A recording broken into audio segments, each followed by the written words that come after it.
All right, so welcome everyone.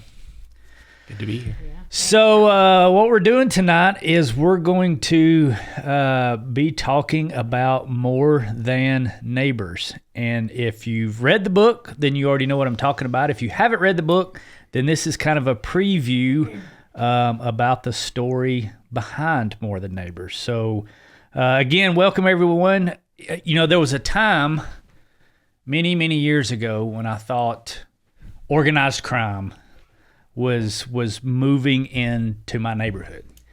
And what God actually brought in was friendship, faithfulness, and a model of community. And so this is going to be a fun one. It's kind of behind the scenes of More Than Neighbors. It's getting to know the people behind it and how it shaped this study that many of you may have already read or are going to read.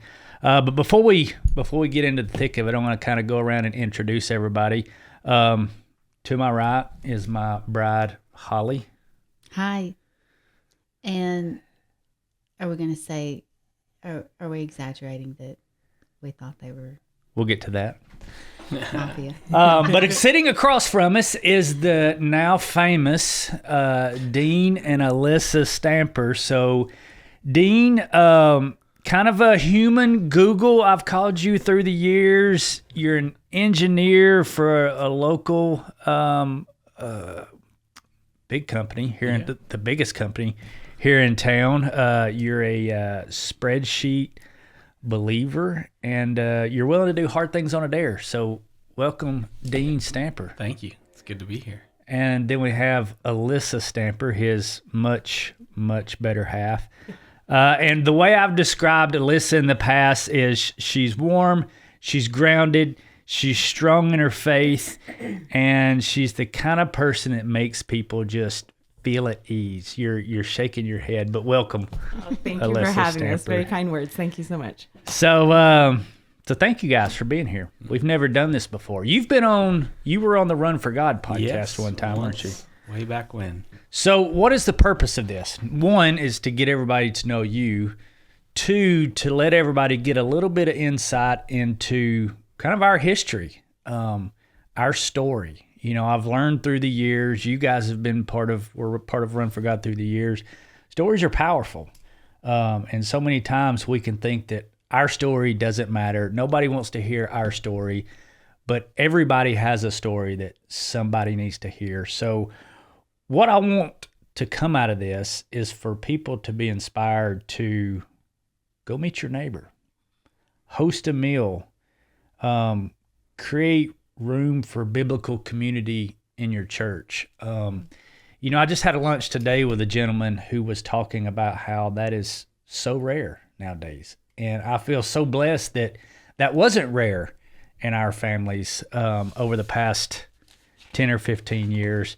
But let's jump right in. I don't want to be doing all the talking here. So let's talk about the night that kind of changed everything for Holly and I. And it's the night where the mafia moved into our neighborhood. Now Holly gets on to me. She gets really uncomfortable when I say this because yes, I am exaggerating. I exaggerate it in the book. I say that I exaggerated in the book, but I'm trying to get the point across that we have these preconceived notions of what our community is supposed to be like, what our life is supposed to be like. And we don't like it when God seemingly throws a monkey wrench into it. So you can read in the book kind of my angle from it, but I want to kind of kick it to you guys. And let's talk about the night that y'all first moved in. It wasn't the night that y'all moved to Dalton.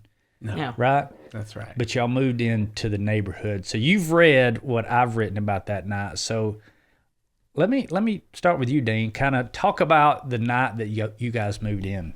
Sure.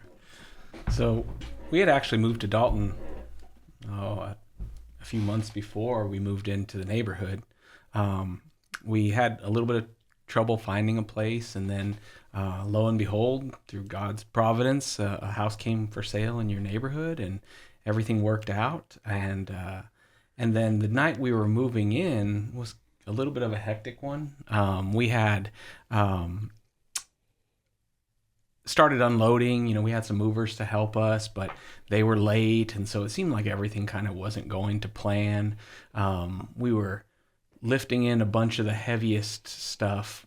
Well, one thing I remember was we had this big projection screen TV, but if you ever visit our house, and all of you are welcome to it, we have very little room for a TV in our family room, which has been a blessing. You know, we have a small space on the wall, but our projection screen TV had to go upstairs.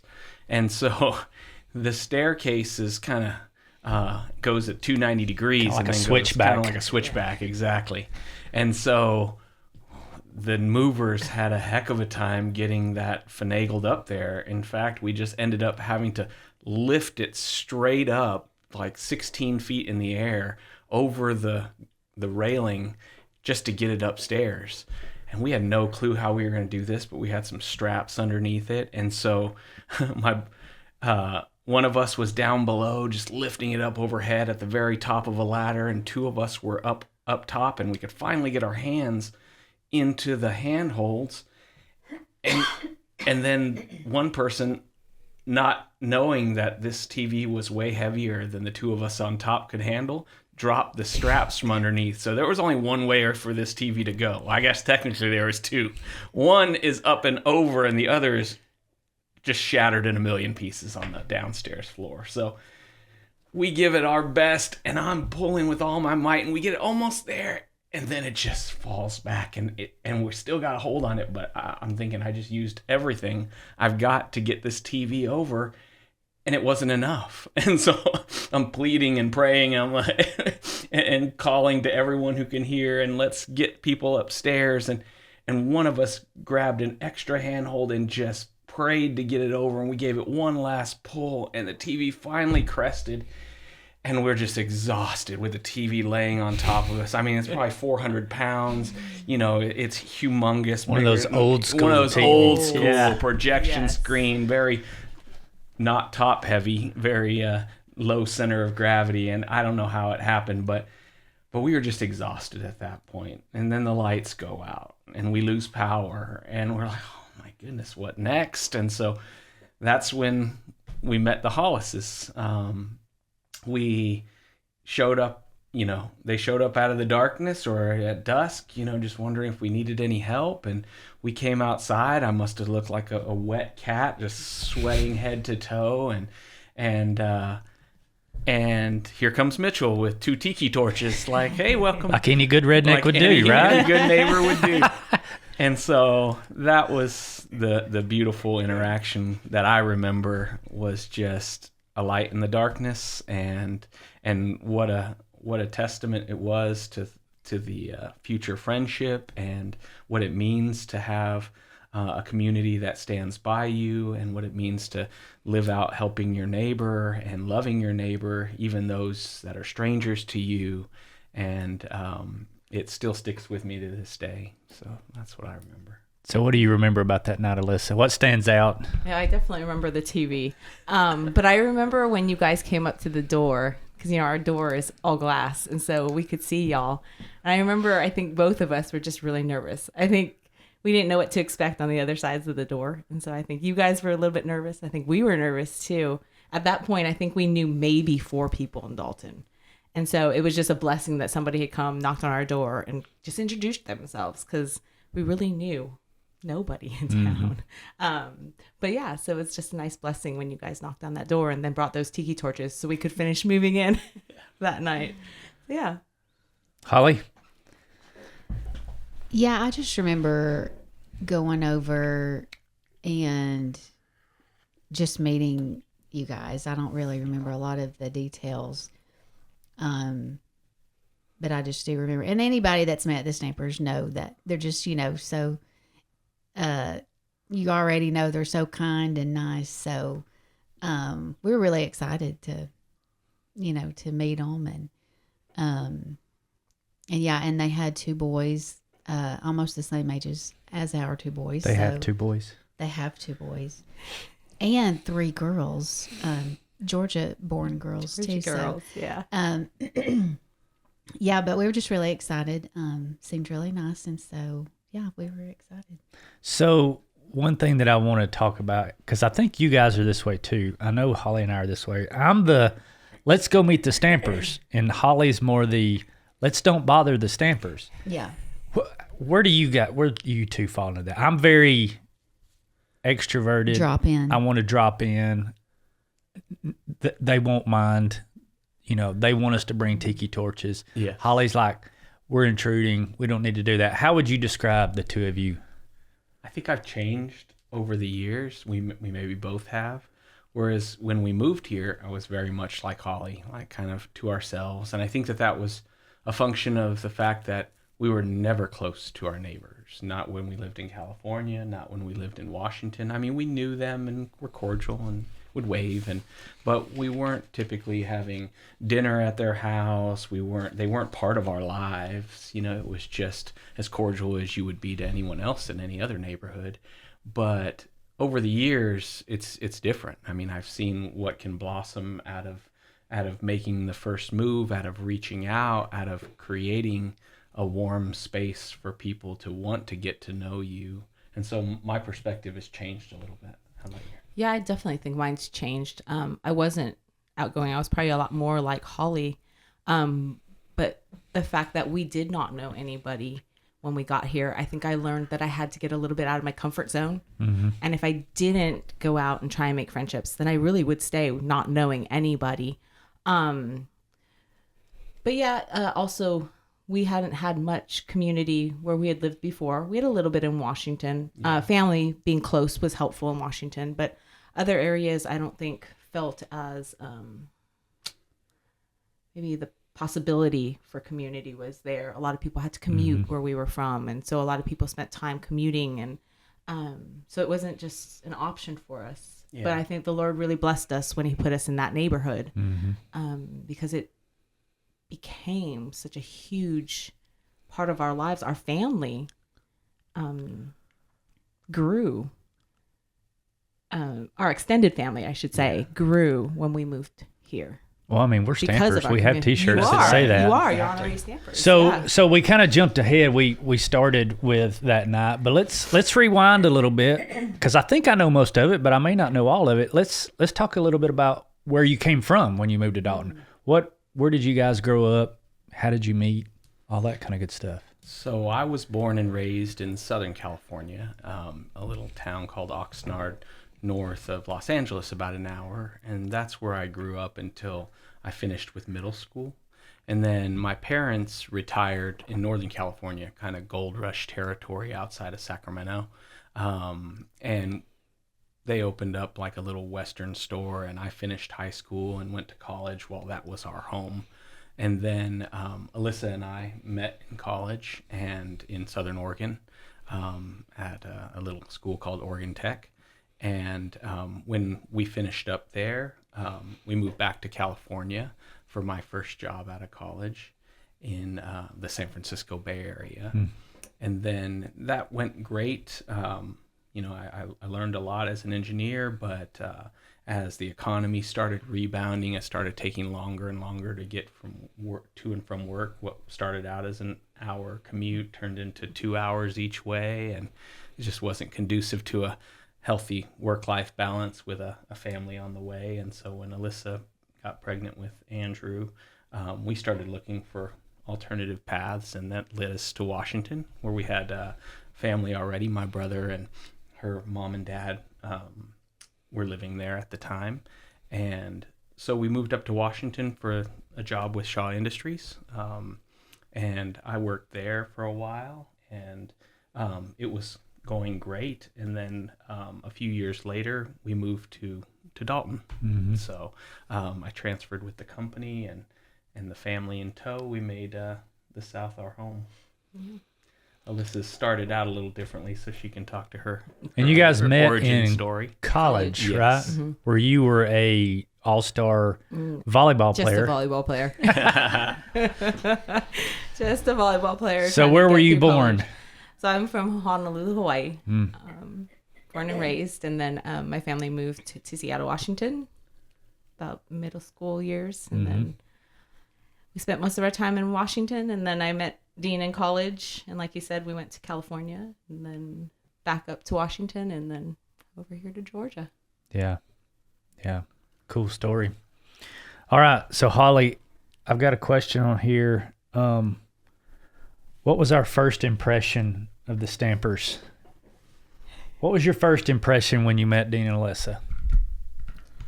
My first impression. Well, I said that, if you just meet them for 5 seconds, you know that they're kind, nice people. You would want to stand there and, talk to them for a while. Just real easy going. Yeah. Let's talk about how hospitality specifically has become the normal in your home. It's become the normal in our home now, and I think in large part to watching you guys through the years. But I've joked through the years. I joke in the book that Dean is a world-class chef, and I'm not just. That's not hyperbole. It's true. That is true. We can argue about the Gambino family, but the cooking is for sure. But is that something you were taught? Is that something you saw growing up? Is that something that came naturally or something you had to work at? Because you guys do. You do it better than anybody I've ever seen, and it's just natural. And if changes come, if more people need to come, if less people, it's like nothing flusters you. On the other hand, I need to know exactly how many people are coming. If there's more coming, I start panicking. And it's like, that's just like water off a duck for you guys. So tell me kind of where you got that. I'll let Alissa elaborate, but I think for both of us, it came from our families.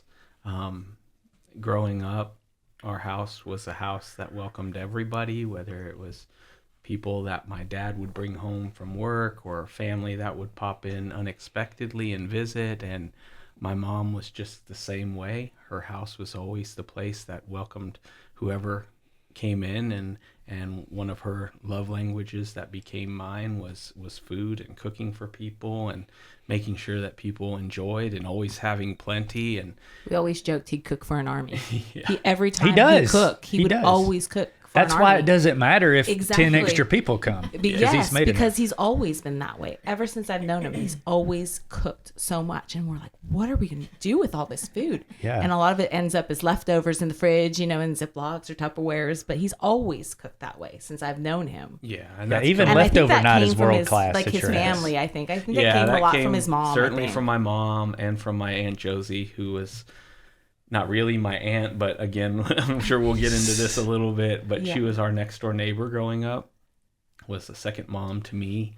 And so she loved to cook for people, and her husband was Puerto Rican, and so she learned how to make all of his favorite dishes, and she just loved food too, so she always was trying new things and perfecting her craft. And both she and my mom taught me how to cook, and that kind of came naturally to me.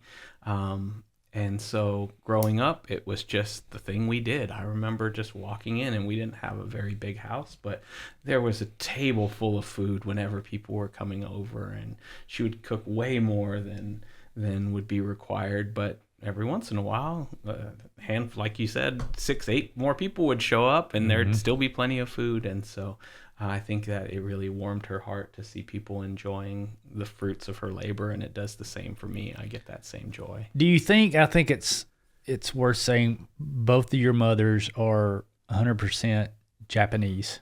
Yes. Do you think some of that came in from their culture? Is that part of it? Is that kind of the culture? I don't know if it necessarily came from that culture, but I think just the culture that we both grew up in. Yeah. So I grew up in Hawaii, very warm place where everyone loves, the aloha spirit, we Sure. call it, right? Everybody's your auntie and everybody's your uncle. Mm-hmm. Doesn't matter if you're family or not. They're your auntie and your uncle and your family. And we always grew up going to people's homes, and there was unlimited amounts of food. Everybody came together, bringing food together, and there was just always this sense of community that I grew up in. Mm-hmm. And then I think the same for Dean. You know, he had a very similar story to ours, where their next door neighbors became their best friends also, and they did community together too. I think definitely as our relationship has grown, and the longer we've been here, our sense of community and how we do what we try to do, and having people in our home has evolved a lot. But I definitely think it has come from our growing up. It certainly has. I'm not sure where my mom got it, because she grew up without a mom. I mean, she had a stepmom, but she lost her mom in the war, and so I think a lot of it came from just her interacting with my dad. My dad was always super generous, taking care of the folks around him, even though he didn't grow up with much. I think because he had that perspective, he always wanted to give back to the people who were less fortunate around him. And so because of that, she never had to question. Like, he would always be on board with whatever she wanted to do to take care of those around. And you had a big family too. We had I a think big family. that helps That too. help. You know, they had 5 children, and the grandkids, I think, what are we at, 17 or 18 grandkids for your parents now. And so I think definitely we've always celebrated with family. I think on both sides, family celebrations were always big, and it's what brings us joy to be with our families and to be able to eat together, cook together, reminisce together, and cousins spending time together. And I think when you're able to bring even new people into that, and extended family, they become your family too, and you just want to include more and more people into that love and that joy. So Yeah. So how often do you run across people now being the way you are? Because I kind of sense it with some people that I run into now. Actually, we were supposed to go to dinner last night with a couple who it's kind of strange to them that we've reached out. So how often do you run across people where they think, this is strange? Yeah.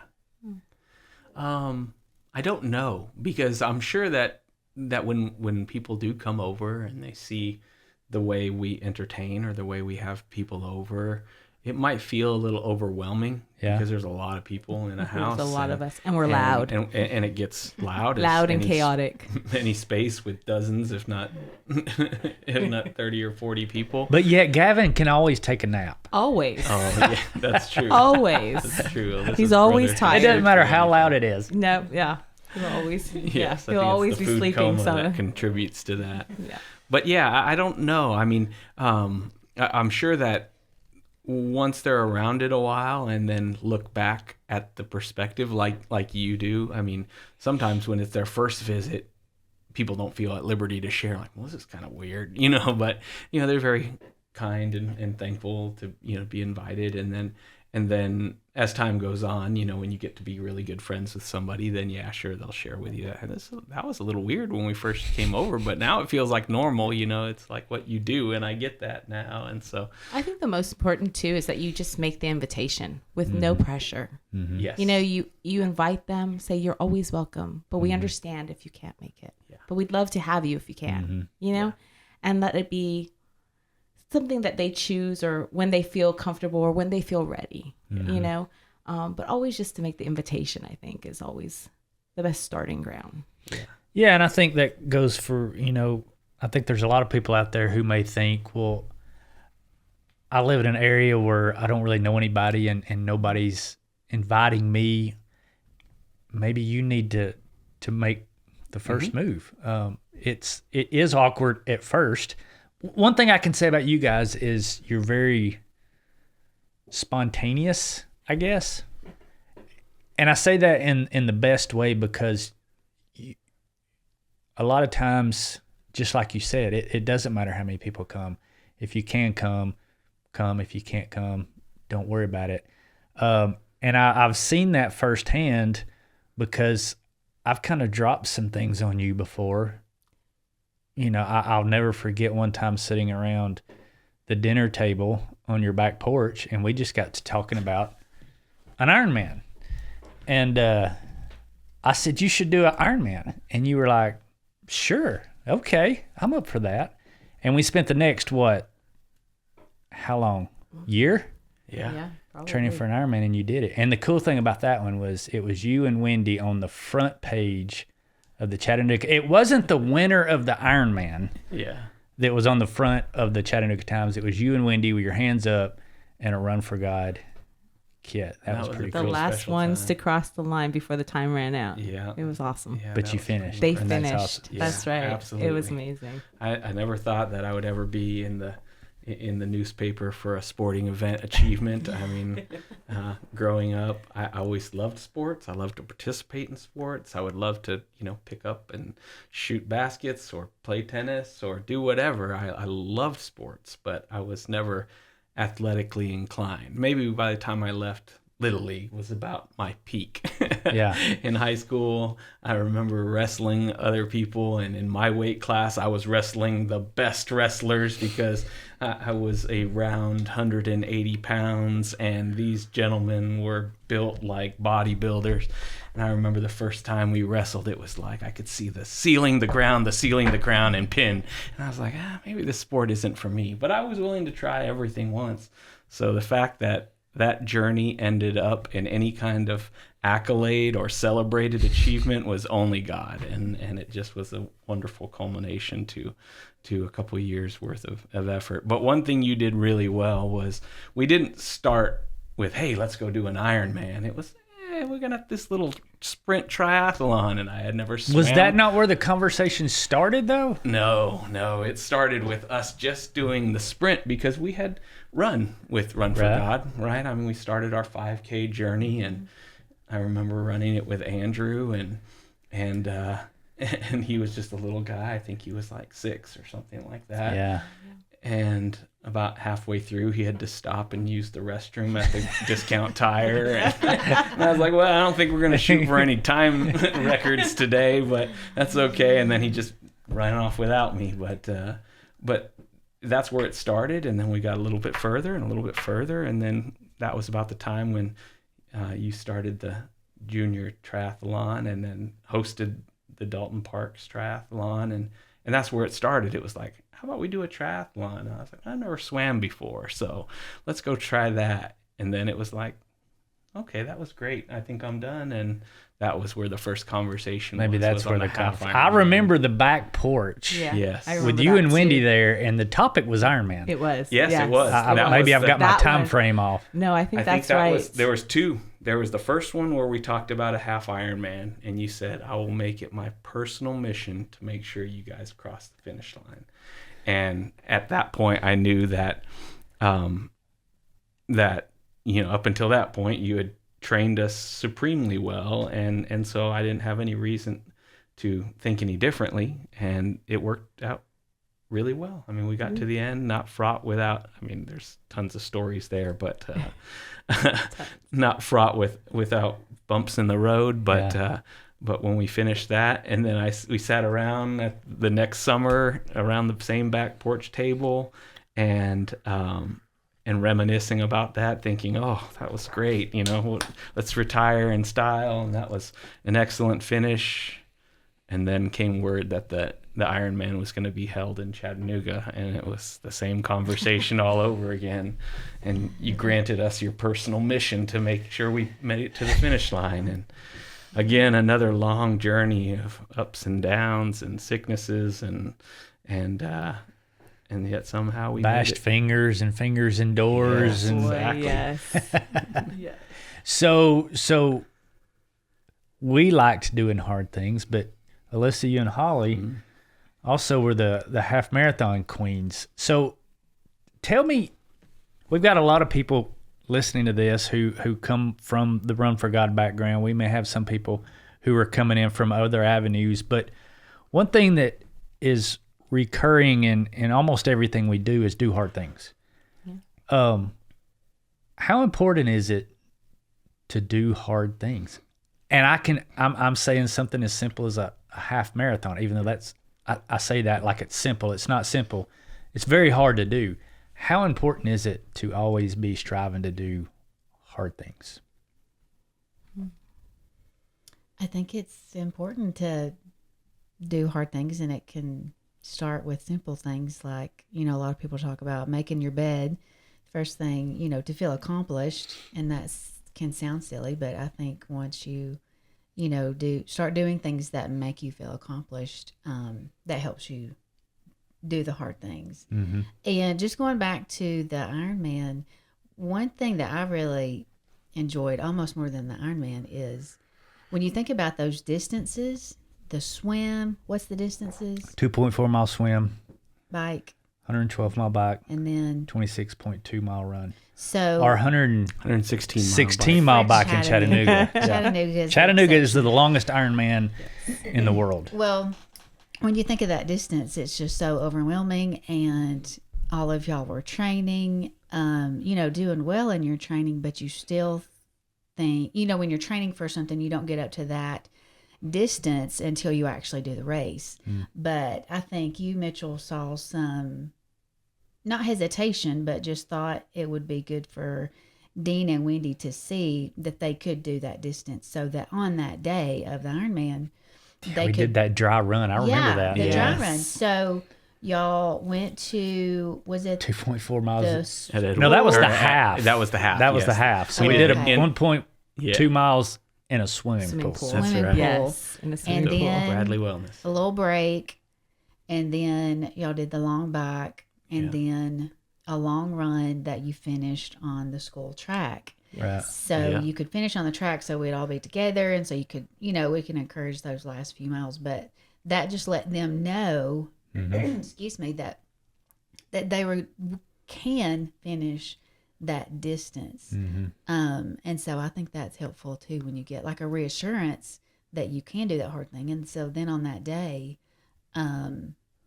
you'll know that you can do the distance. Now, when me and you, Alyssa, were doing half marathons, we didn't do 13 miles in training. No, we sure didn't. But didn't. we got close. But we got close, yeah. But A lot of miles put in over the weekends, though. Long Yeah. runs on the weekend and shorter runs during the week. So we did Yeah. many, many miles together. yeah.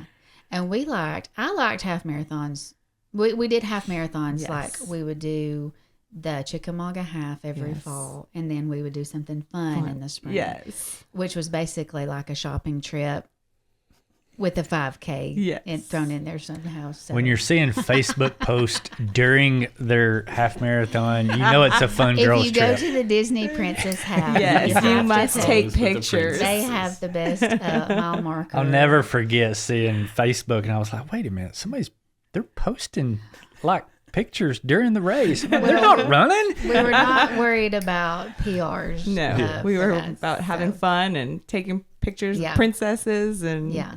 lots of friends. And But running with friends was good because it's like a therapy session. Yeah. Because then when you're not training, you're like, oh, I wonder what she's doing. Yes. Yes. You don't get to, talk for your 9-mile run, and so it's good to be able to do that with somebody. yeah, it was nice to run. have that accountability partner with you always, but then also just somebody to support you along the way. When you felt like you couldn't make it anymore, I just kind of look at Holly and we kind of talk about it and Yeah. we kind of get through it. Or if she needed, an extra push, we'd be like, okay, we're almost there. Let's get to this point or something like that. Or we'd say, hey, should we take some beans for our energy and get some of those jelly beans in us? And Yeah. just that support system to do it together and be there for one another in the hard times. Was Somebody really said nice. here a while back, it's been a couple years, but I really like this comment. It's Super Dave with him is good. He said, there's a special bond formed between people who suffer together. And I think for that reason, the sport of running, and I know we've got a lot of other things in Lamppost now, but the sport of running specifically it's a great illustration of community, what community should be between training partners, because like you said, there's going to be days where Holly doesn't feel like it. We call it the stop sign accountability. If you're meeting at the stop sign every morning or 3 days a week, and you wake up that morning and you don't want to go, man, Holly knows Alyssa's going to be out there at that stop sign, and same thing next day for you. And the accountability and the carrying each other's burdens and pushing each other, that's at least that's what I've found in Scripture that community is all about. Yes. Community is not your Facebook friends. Some of your community can be your Facebook friends, but I think society has pushed us to a warped view of what community should be nowadays.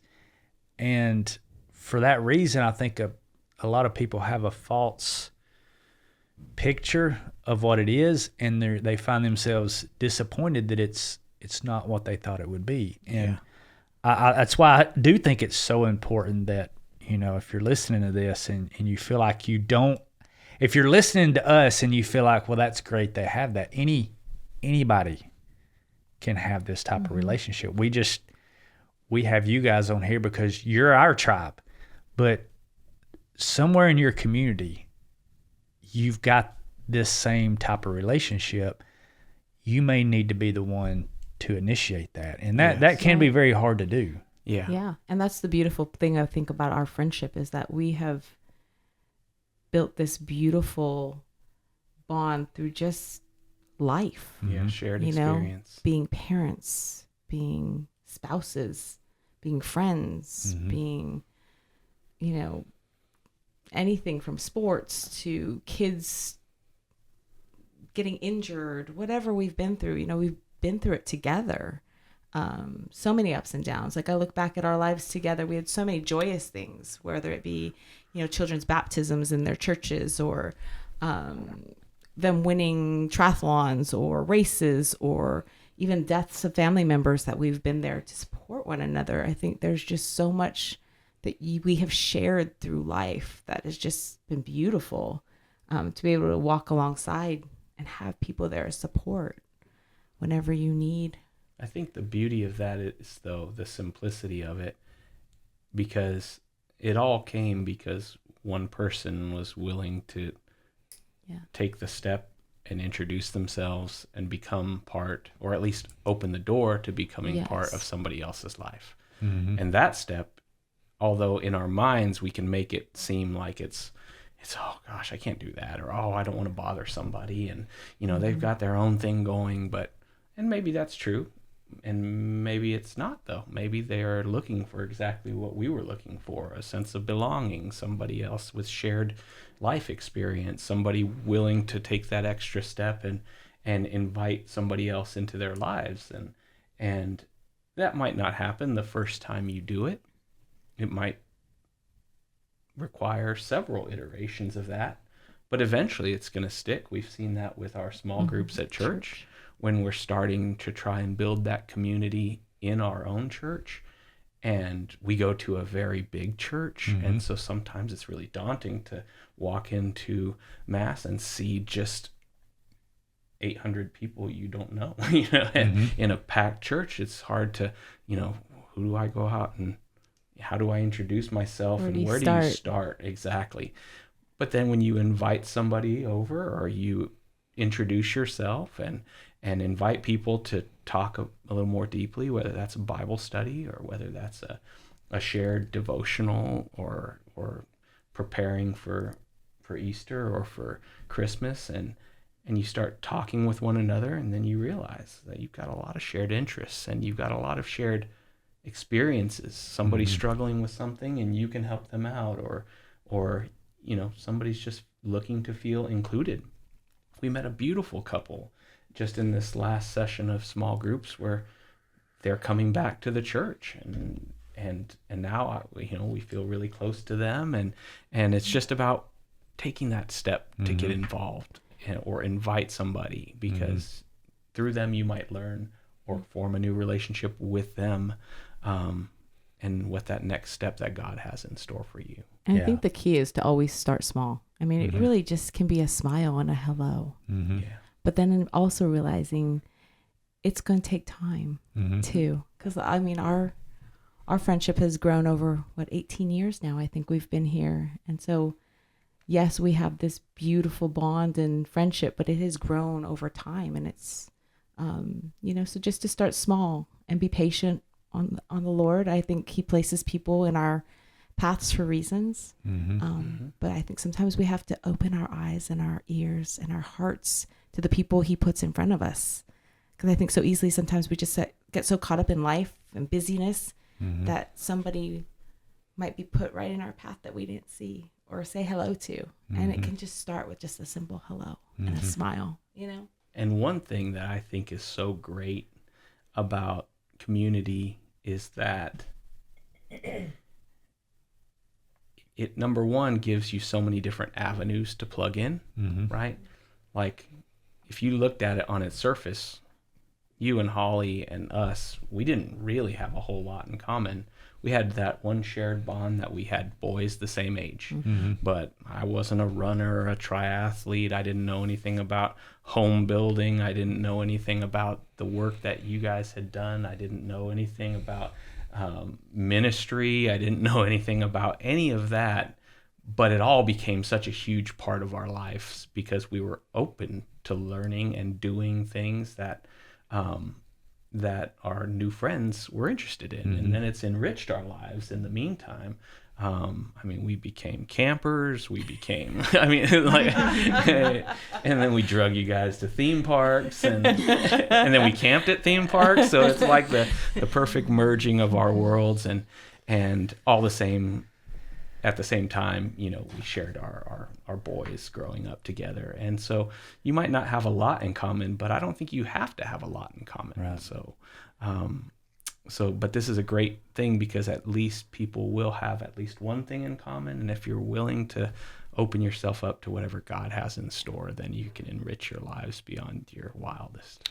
Well, and I think it's important to talk about too that we don't want this to sound like rainbows and ice cream. Yeah.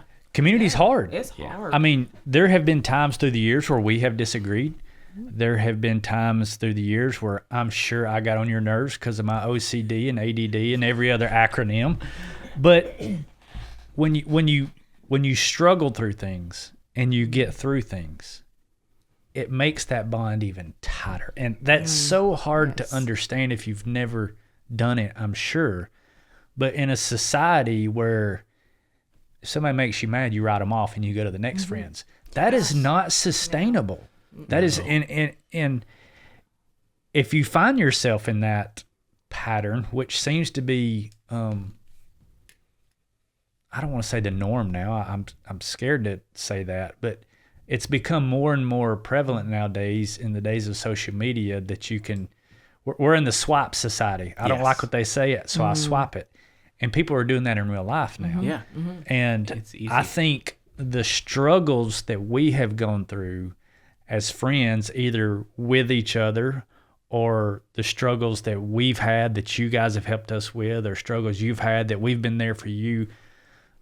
It's kind of like you rely on Christ more when you go through the struggles. You have to. And I think struggles just cement a friendship.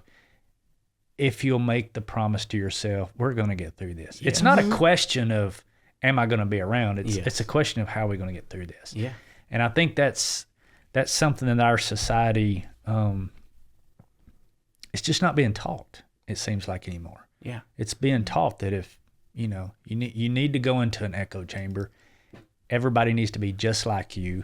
And if they're not, you probably don't need to be hanging around with them. Right. And that is just not biblical. No. At all. No.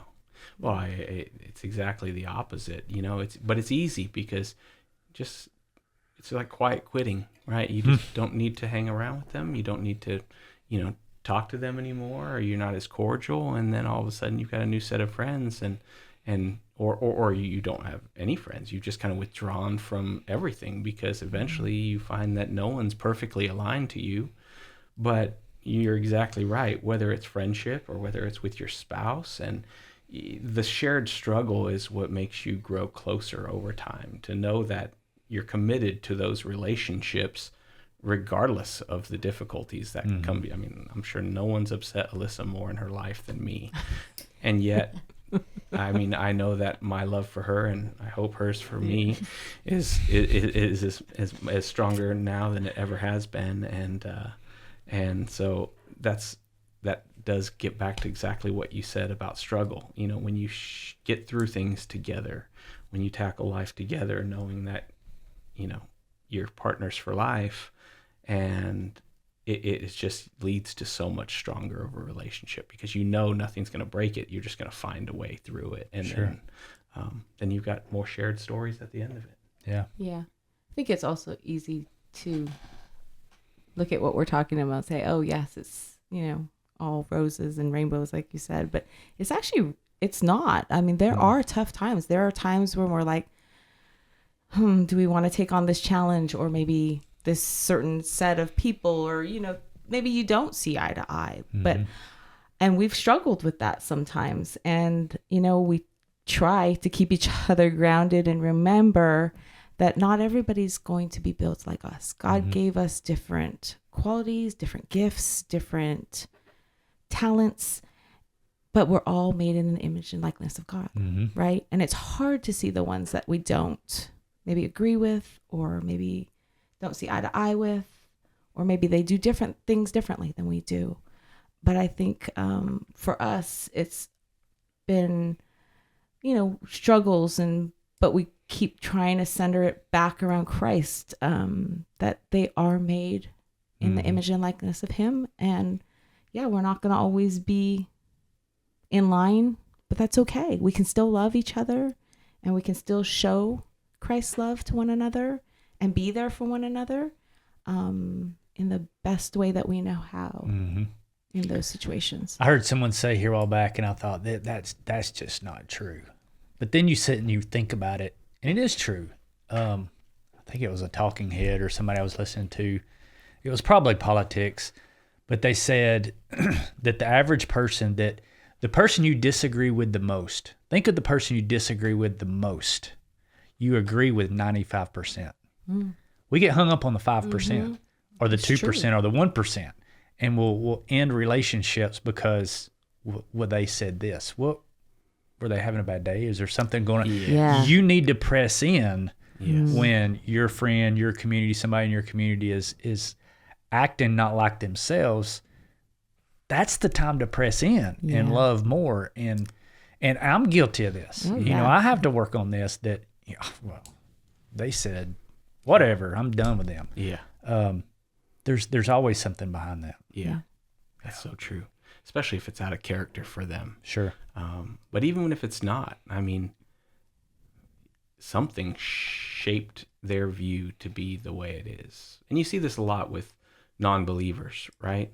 Very few people are probably truly atheists in this world. They just don't trust God because they believe that if there is a God, or if God is truly all loving, that such and such or a thing wouldn't have happened to me, or wouldn't have happened to my mom or my daughter or my son or somebody. They've had extreme hurt in their lives. And so the only way through that, though, is not going to, the way through that is not to argue or debate. It's just through love. It gets back to Jesus's message in its most simplest form. The only way you get through to that person is to show them that God's love goes beyond everything else. And to your point, that's the time to lean in. When somebody else is hurting, that's the time to show Jesus to them. Holly, you got anything? No, I'm just agreeing with everything y'all are saying. And I am a Enneagram 9, so we know that. And I'm a 1. Yes. We figured that but out. in our house. So opposites attract. That's right. But so I see through the lens of everybody. So we know that there are people out there, we're not talking about the people that are putting up with abuse, No. toxic people that are bringing you down every day. We're talking about, right. Don't get mad because somebody said your hair looked bad. Right. Yeah. Yeah. That's a little much. Okay, we're going to take a break real quick. We're going to, our kids are going to come in, and they're going to talk a little bit about what it was like growing up in this crazy lifestyle of community between the Stampers and the Hollises. And then we'll come back on and close it out. But I'm going to introduce our two sons, Lane Hollis and Landon Hollis, and then your two sons, yes, Alex Stamper and Andrew Stamper. Now you also have 3 girls, but it might turn into a jungle gym if we had all of them in here. So we're gonna let the 4 boys get in here and do what they do best. Hopefully they keep it to 15 minutes or so, But I thought we were going to be at 30 minutes and we're at 45 minutes now. So everybody, welcome to Lane, Landon, Andrew, and Alex. Hey everyone, you just saw our parents, and this is the children's, so we'll introduce ourselves. I'm Lane Hollis, Mitchell and Holly's eldest, and This is Landon. I'm Mitchell and Holly's youngest son. I'm Andrew Stamper. I am Dean and Alyssa's oldest son. And I'm Alex Stamper. I'm Dean and Alyssa's youngest son. sick. So we're all pretty much like best friends and whatnot. Yeah. But I wanted to ask y'all, because I don't remember this. Do you remember meeting? Like, actually, do you remember like the first 2 years of us No. meeting? I don't think I actually remember us like meeting. No. Maybe I don't first think I 2 do. years, like Definitive. basic memories, but not like really. Yeah.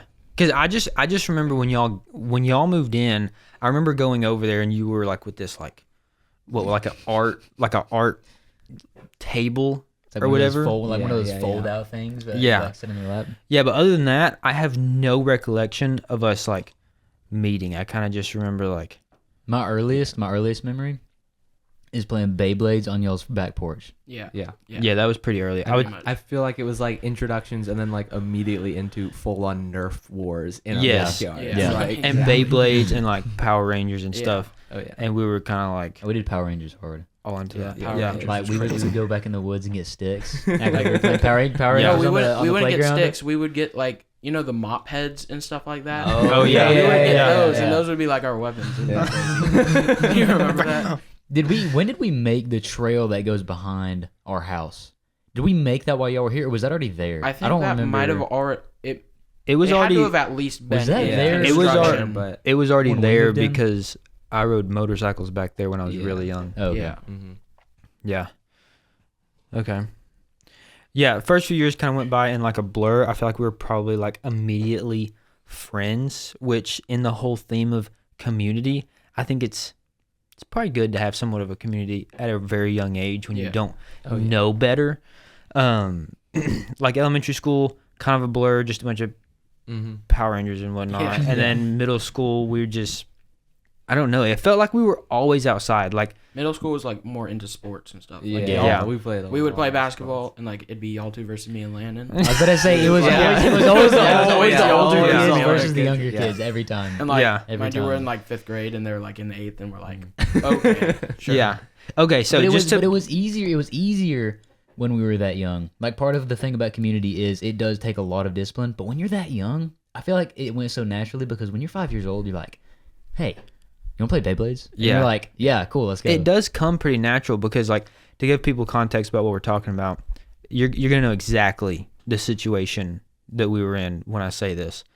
So me and Andrew were probably 6th, 7th grade, Yeah. and Landon and Alex were, what would that put y'all? 2nd, 3rd, Ish. 4th, or something Yeah. like that. Ish. And Younger than Andrew. me and Andrew would just like would be like, let's play basketball, and Yeah. me and Andrew would be like, we're teammates, Exactly. and Yeah. Alex That's the only way it and could Landon be. were like, that's not fair, and we're like, what is that?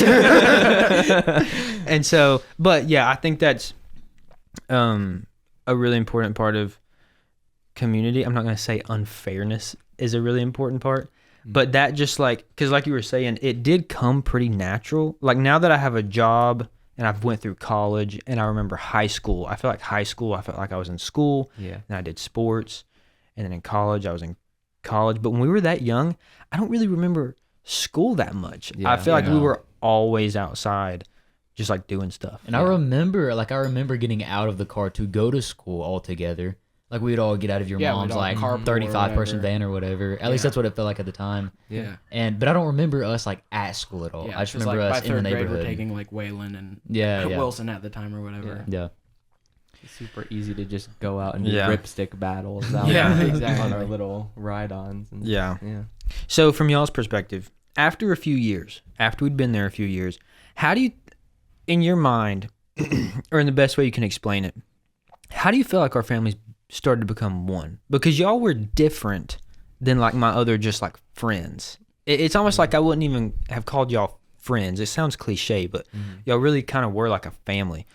Yeah. How would you describe that? I feel like it was pretty obvious right off the jump that like, yeah, every single night was going to be, or almost every single night of the week, it was going to be like shared meals with each other and like hanging out every single night by campfire or by, you know, just around the dinner table and just like, enjoying life together, even though it was like, we're kids and it's just like people are showing up and sweet, you have people to play with. Yeah. But like, And like by the time you have like half the days of the week that y'all are coming over, it's like, are y'all really just friends, or like are y'all just coming over here forever? Yeah, we're basically just sleeping in different houses. And being 10 years old and however old we were, Yeah. you also didn't need that much. Yeah. We had a few of us and some water balloons. That's all we needed. Yeah, We were good. exactly. Or some sticks or anything. Yeah, for real. So we're younger. We are kind of like family at some point after a few years. And then we start doing triathlons. And I was thinking about this the other day. I feel like shared struggle. I mean, it's so cliche that like, oh, you know, you struggle together, whatever. Yeah.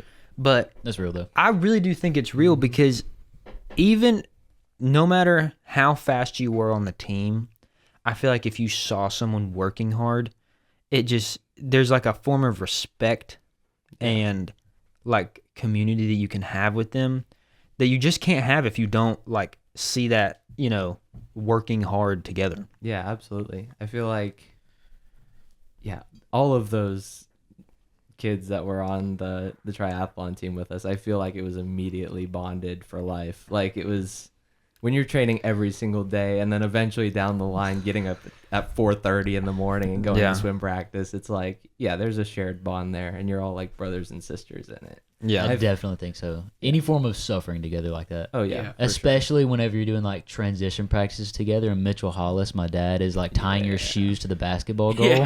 sure. Oh, yeah. Yeah. I came out of the pool one time and my wheel was not on my bike. So, but just And then also like on like the actual race days, I remember like the Prayers Mill race, we would all just pile into one of the parents' cars and just like all sleep in there until it was time for the Yeah. race. So it's like, yeah. Yeah, but for anybody, I said transition practice during triathlons. Transition is just like in between the different sports. And so, you know, you put your shoes up, you put your bike up, you know, you get your shoes, other shoes, and you go run or whatever. But we would practice that sometimes, and we would practice it in the Stamper's driveway. But sometimes my dad would make it fun. And so he would send us like around their house or something to where we couldn't see. And then he would take our shoes that we were about to use for transition practice, and he would tie them to the basketball goal rim.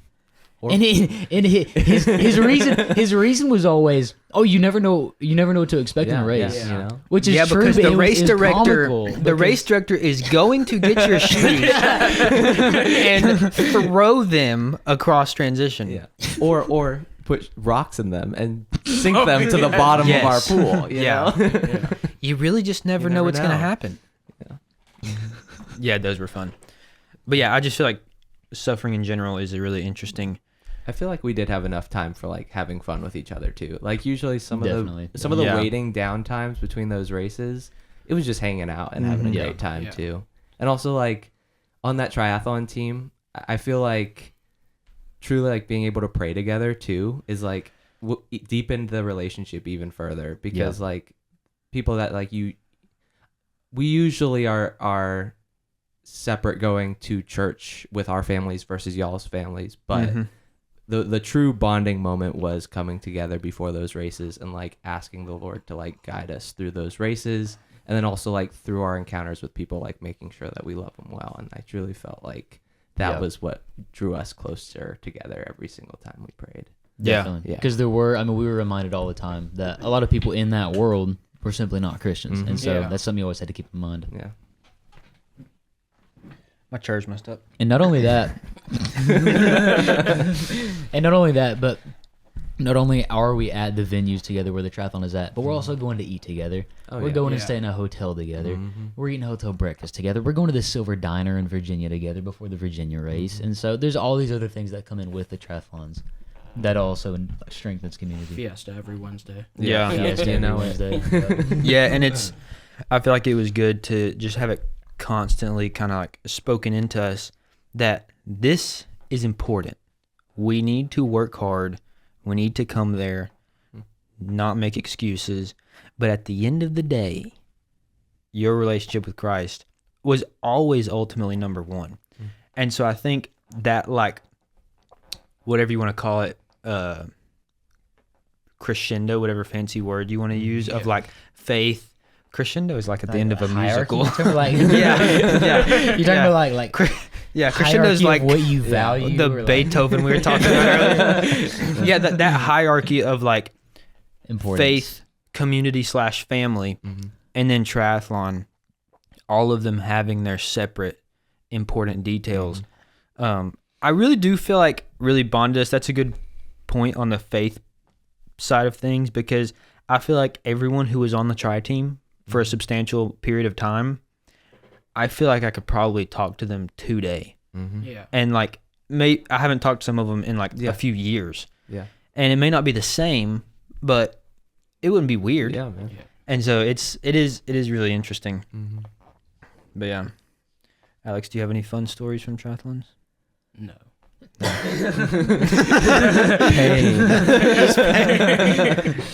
But I also think it's good as far as the tri team goes. I think kids in general need something to be able to focus on. Yeah. Now, obviously, they should be focusing on their relationship with God, their relationship with Christ, and friends and school and everything like that. But kids generally need something to be able to push towards. And so I think the tri team was super good at like teaching us how to focus, how to put our mind to something, and how to actually push our bodies Yeah. and actually put effort into something. Yeah. Yeah, because, I mean, this is just kind of harping on the same thing. But our coaches, Mitchell and Dean, they were not Brutal. easy coaches. Yeah, no. And I'm going Which to... was great, which was I'm- extremely helpful. I'm for us. going to sound like I'm 50 years old, but I do think there's probably a little bit of that missing nowadays. Like, Absolutely, like absolutely. we could not have excuses. We could have reasons. I had the flu last week. Okay, makes sense you didn't hit your tempo run. Yeah. But you didn't eat the right lunch. Sounds like you didn't prepare. Like, and so it's just that kind of thing. So long as the lightning's not however many miles away, we're Yeah, good. True, Yeah. You can run. As long as it is not currently lightning on those puddles on the track, we can go. That was one of the things is my dad during the whole triathlon, I don't know what you call our triathlon career, my dad never canceled practice once. We postponed a few times, but he never canceled. And he only ever postponed due to lightning.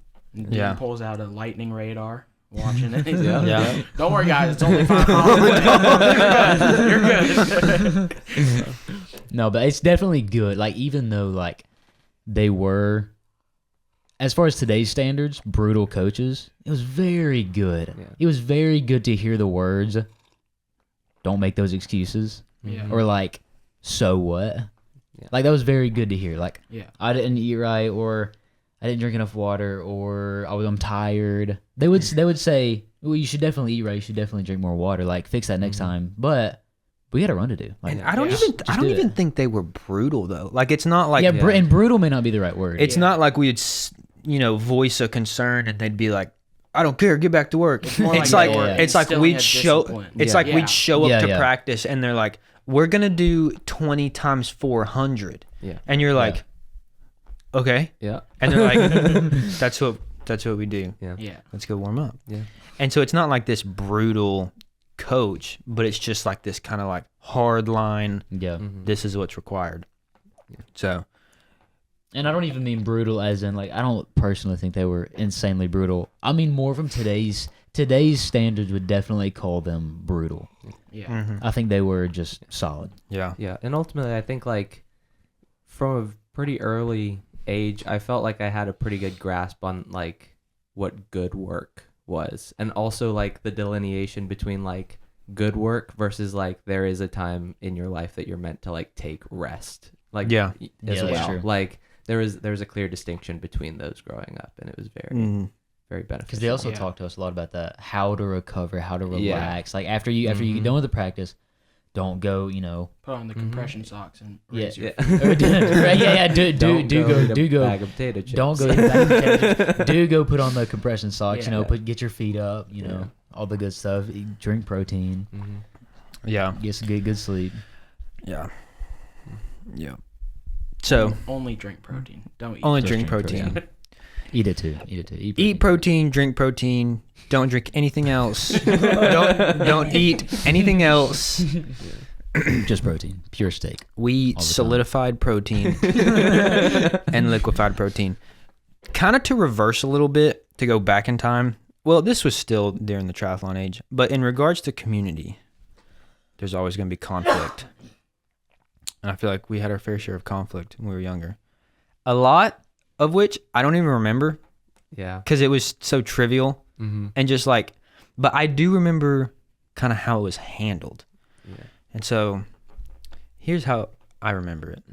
Something would happen. We'd be doing something that 10-year-olds would do. And Alex, per se, would do something I didn't like. And I'd say, in my head, I'm like, well, I don't like that. This is how we should do it. And Alex goes, that I don't like that. This is how we should do it. And inevitably, we either get into a words battle or physical altercation. Yep. And what would happen was, this is how I remember it. We'd get mad at each other. We may even go our separate ways for that day. Yeah.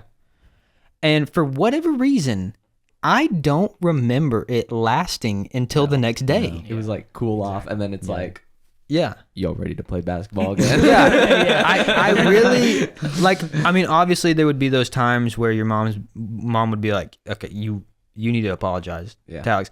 And you'd go apologize. And I was thinking about it yesterday. I was trying to think of a time where we had a conflict that lasted more than like 24 hours. And I just couldn't think of one. And I think that's kind of when you're building a community, you're going to have conflict. And honestly, if you're building a community and you're older, you may have conflict that lasts more than 24 hours. Absolutely. But I think as kids, as young kids, you can leave your ego at the door easily because you just want to play. Yeah. Like the next day, you don't really care what happened. You just want to play. And so, I don't know. How do y'all remember conflict when we were younger? Yeah, I mean, very similar. I don't think that there was ever an argument that lasted more than a day. Like, I genuinely remember, like, yeah, we would fight over, like, a game of basketball, kickball, something like that. And then it would be like, we go inside, we go eat dinner sometimes. And then it's just like, hey, man, sorry about that. Let's just get back to it. Yeah. We got into a fight, and Alex was not, you know, I was also in the wrong. I don't even remember what happened. But I'm sure that we were both in the wrong. We got into a physical altercation and literally tools were thrown.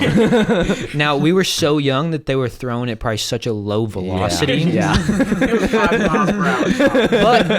But the point is, what I remember from that is I'm pretty sure Alex apologized literally like 5 minutes later. Yeah. And then we kept playing. And then we were back to playing. Yeah. And so as an adult, I understand that that's going to go differently. The timeline of things may be different. But in general, you got to, I don't know, you can't. Everyone wants to run away from conflict nowadays. I mean, we see it all the time, especially getting older. You see it. People you know, people you don't know, you hear about it, and people just want to run away from things they're uncomfortable with. Yeah. And Also, sometimes forgiveness is really hard sometimes when you get older too. But Yeah. it's like Yeah. slowly like praying to like be able to show mercy to people sometimes is Yeah. like huge, especially with the ones that are close to you and you're building community with, because you both rely on each other very closely. Definitely. And just understanding other people, even if you don't agree with them. Like, I don't know, let's say me and Alex or me and Andrew get into some conflict. Understanding, okay, even though I kind of disagree with you on that, I understand where you were coming from. And then he says the same thing back to me, and we're like, all right, well, cool. Yeah. We understand each other. It happened. It was a conflict. We understand where each other was coming from. We get on with it. I think that's a very good point. And it's very relevant in today's times, especially with, we're not getting into politics, but it comes through with politics nowadays. If you disagree with me on one thing, that defines like our entire relationship. Yeah. And that is just not the way to go about community. You 100% can have different ideas and probably should Yeah. in certain areas. And usually if you have a conflict on one tiny thing as well, you're not listening to probably the countless other things that you probably do agree on. Yeah. You know, you're Yeah. immediately, it's a non-starter, and there's no community that can be built if you just shut them out. The one difference is far more honed in on than your many shared similarities. Yeah, definitely. Yeah. And I think it's because we get emotional about that one thing Yeah. sometimes. Yeah. Like, especially, like you mentioned politics, especially in politics, people get so, like, I guess, emotionally attached to one thing. Or, like, if we're playing basketball and Alex does one thing wrong to me or something, it's almost like, especially as a 10-year-old, you get so emotionally attached to, like, that one thing. Yeah. I would agree. I do too. I have COVID poker written on here. That's exactly what I have. I don't know if we're, are we going on, are we talking about poker on this, though? Yeah. Okay. Yeah. I figured we would. I just didn't know if, poker, Yeah. it's like Yeah. gambling, but we weren't Oh, using no. money, so we can talk about it. So I'll give the audience some context here. This next thing that we're going to talk about is something that's very close to us because in my opinion, this was like such an important time. It sounds weird saying this, but like it was a super cool time. So COVID happens March of 2020. And honestly, at this time, we're probably I'm not saying this in a bad way, but we're probably the most farther apart we've ever been just because of age and school and I'm a junior. Yeah. You're a sophomore. They're still in middle school. And so like we're kind of doing our own thing. We see each other at cross country practice. But in general, we're the farthest we've ever been apart. Not in a bad way, but just kind of how life works. And then COVID happens. And we start to play. Well, we learn how, y'all may have already known, but I think me and Landon. Oh, we learned too. Okay. So we all learned how to play Texas Hold'em poker. Basically in like March and April and May of 2020. Basically until the next school year. Yeah. And we started to play that, I don't know, 2-3 nights a week. Yeah. More than I Because, feel like we would play ping pong out in our garage, and then like I after forget about that. Yeah. Ping pong was huge. Oh, yeah. straight Yeah, I into forget about poker. that. we were cycling through like, I think we also got our spike ball set as well. Oh, So yeah. It was like I we feel were like- cycling through ping pong, Yeah. spike Ping ball, pong, spike poker, ball, and poker. and Yeah. There was like a daily agenda each exactly. day. Of, like, Daily agenda. Yeah. We And would- this we would was, end it with poker. we were playing poker with no money. Yes. That is an Yeah. important. So, that is an important thing. But I thought it was really fun because it kind of brought everyone I back wouldn't say together. no currency though, because pride I consider a currency. That is true. We do our best to leave it at the door, but sometimes Yeah. That is true. Sometimes it just doesn't happen. Yeah, that whole conflict thing we were talking about got really hard. Yeah.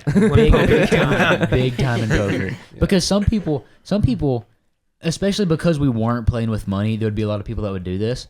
They would get awful cards, and they would just go all in because they felt like it, and so Yeah. and then they would end up winning that hand, and so it would really make some people mad. But I just Some think people, it was, as in like some people to the left of me, but it's okay. It's okay. It's whatever. It's okay. But I do think it was a really interesting time because I think that was probably like the tightest community Yeah. I may have ever experienced. And it was just cool to feel that because in our lives nowadays, we're just like so busy. Yeah. And sometimes for a good reason. It's good to be, I don't know. Getting stuff done. Yeah, it's good to be getting working, stuff done. It's going to good to be school. working. Yeah. It's good to be it's good to be making your day useful. Yeah. But I think COVID did show probably a lot of people just how much they have in their day and how much they can maybe not eliminate stuff from their day, but think about is this time, like I considered that time to be very valuable, us playing poker. Yeah.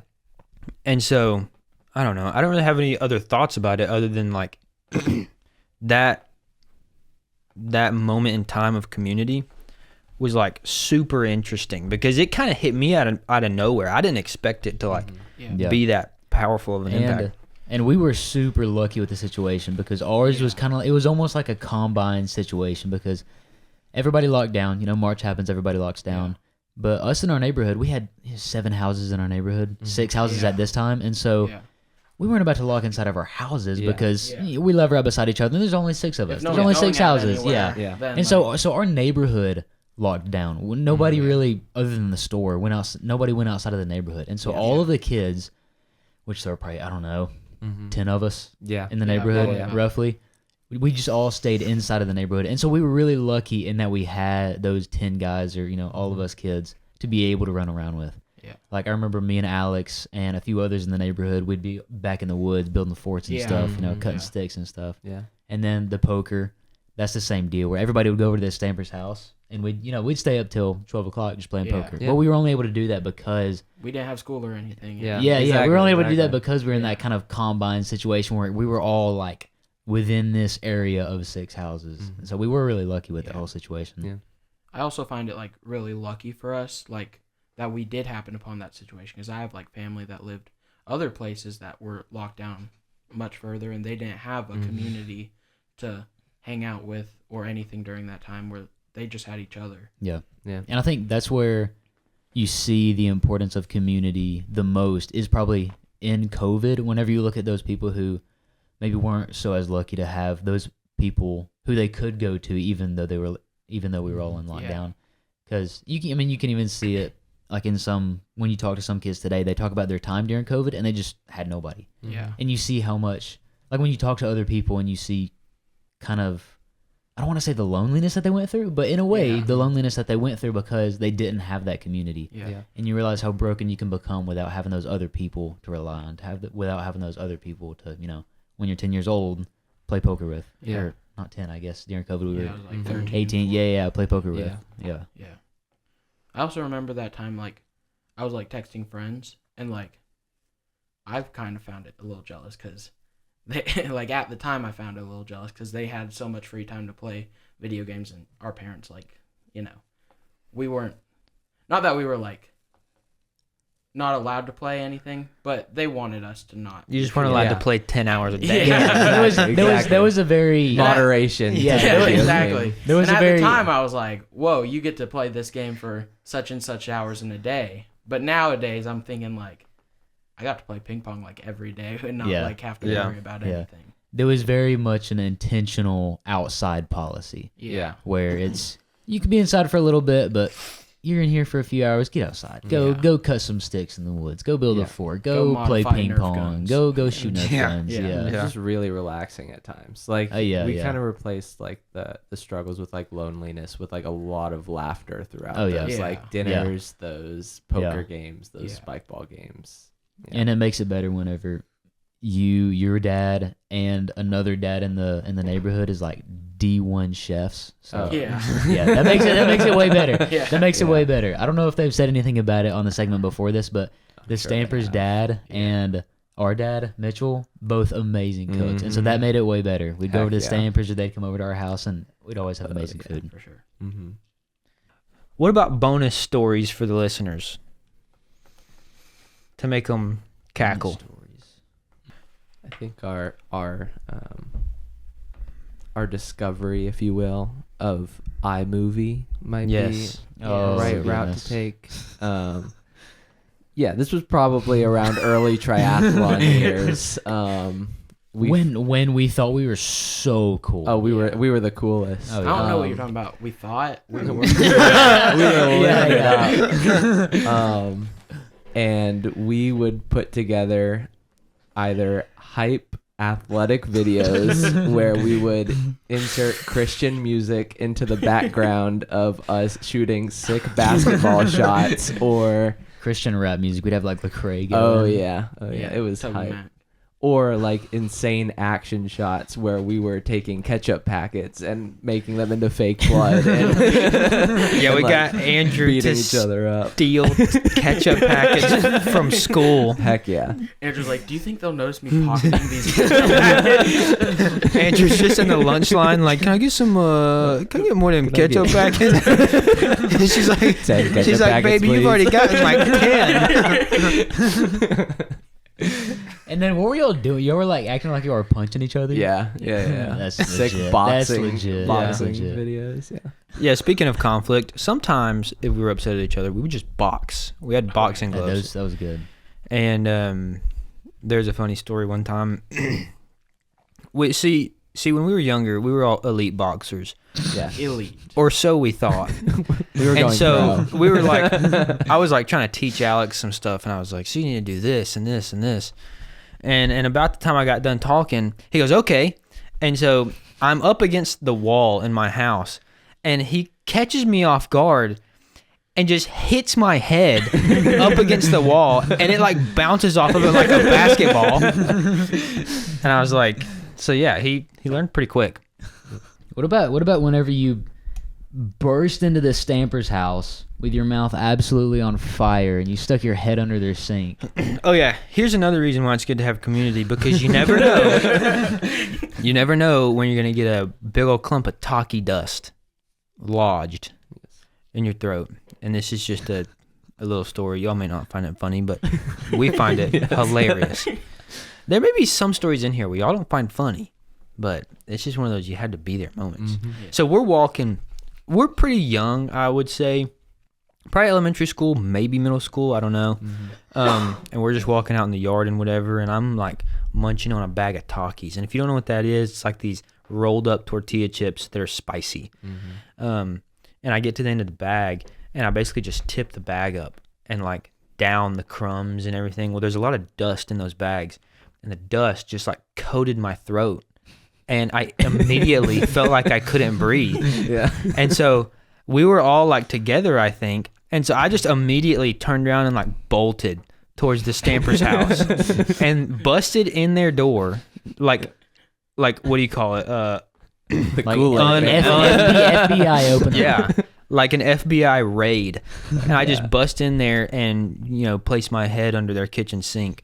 But yeah, that's why it's good to have community, because you just never know when you're going to need an extra house. That's another thing. Like, obviously, it's polite to knock, but like for us, it felt like their house was an extension of our house, and our house was an extension of their house. Yeah. Yeah. So like, yes, we did knock on their door, specifically if we didn't know they were home. But if we knew they were home, we were like, Yeah. I was gonna say, like, it was Especially- courtesy to knock, but if I just randomly saw you in our house, yeah. it wasn't like, what are you doing here? Yeah, It was like, Especially- Especially if y'all's door was open and your glass Yeah. door was Yes. closed. Yes. That's basically like, whoever you are, Yeah. just come in. Oh, yeah. Yeah. my mom doesn't have time for the 20 kids that are coming into her house to let them all in. Yeah. How many were Yeah. there total in the neighborhood? How many are there? I think max we had Y'all was got at the COVID time? It was 4, Bailey, us Bailey. 2 is 6, Oh yeah, I forgot Bailey was. 7, The Boyles had 3 or 4 at that time. 8, 9, 10, 11, Did you already 12, 13, 14, 15, because the Thomases. Yeah. 15 or 16 kids total. Yeah. Not including the adults that would play Yeah. poker. Yeah. True, Yeah. true. We got to the point in poker where We had to like extend the table, and it's already an extendable table. yeah. Yeah. That, and we would have like these 10-year-old kids in the neighborhood walking in with like hood up, hood up, sunglasses on, acting like they are Daniel Negreanu. Yeah. walking in the Yeah. house. Pro The poker World player, Series of yeah. poker. You really didn't know would. what poker was. Like when we really got into it, there were legitimately like you would do it, Carson would do Yeah. it. I don't remember if I ever had glasses, but walk in with like blacked out glasses, Yeah. hood on, hat, and they'd be like sitting there like slid down in their chair. Cold. No laughing. Yeah. Yeah. I'd get out of the Here ping for pong tournament business. early, and I'd be like, "It's time for poker." And Yeah. then I'd go suit up, and then Yep. I'd come in. Yeah. And be like, it's time to play the game. Which I would never dress for it, but I would be watching Daniel Negreanu. Oh yeah. Yeah. Like every day. Yeah. Like before poker tournaments. We also got really into magic tricks. I'm not sure Oh, if you yeah. remember that. Oh yeah, I remember that. I Lane do was remember like that. watching a video on how to do a new magic trick every day. I Yeah. feel like. And I remember what it was. We started doing, this is actually really weird. We started playing poker. Mhm. And because we played poker, I started watching this guy on YouTube that had like cards and stuff. He'd do cards, but he also did magic tricks.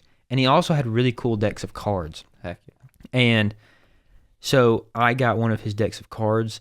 And then I started like kind of doing magic tricks. And then I watched Now You See Me. Oh, That was Such a I good remember that. one. I Oh, remember yes. that. And That after that, Heck yeah. I was like, oh, I mean, what am I doing? was, I'm gonna become a magician. Then- I'm gonna be a magician. now And when I grow up.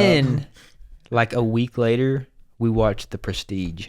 Oh yeah, Yeah. I do remember that. And so all those events combined, After I what? was like, I need to be a full-on magician. After watching those movies, Lane walks into the door, sees his mom. I'm becoming a professional. I would walk into anywhere and be like, hey, you want to see a card trick? Lane walks into school after COVID. Hey, pick a card, any card. And it's so weird though, because like magicians on those movies are like, you watch them and you're like, gosh, that is the coolest thing. And honestly, I love magicians, Yeah. but like they're not seen as that in real life. No, they're not. And so it's just, and I knew that, but I just kept watching those movies. And so, but What seemed unusual? That's wrong. What seemed usual and normal at the time, but seems unusual now because of society?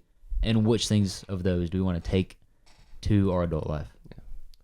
I feel like one thing that I've kind of realized, like moving on to like college life and then looking past college life, is like there was a specific effortless, or there was an easy aspect to community growing up because it was always there, and ultimately like it was the one thing that you wanted to do coming home from school every single day.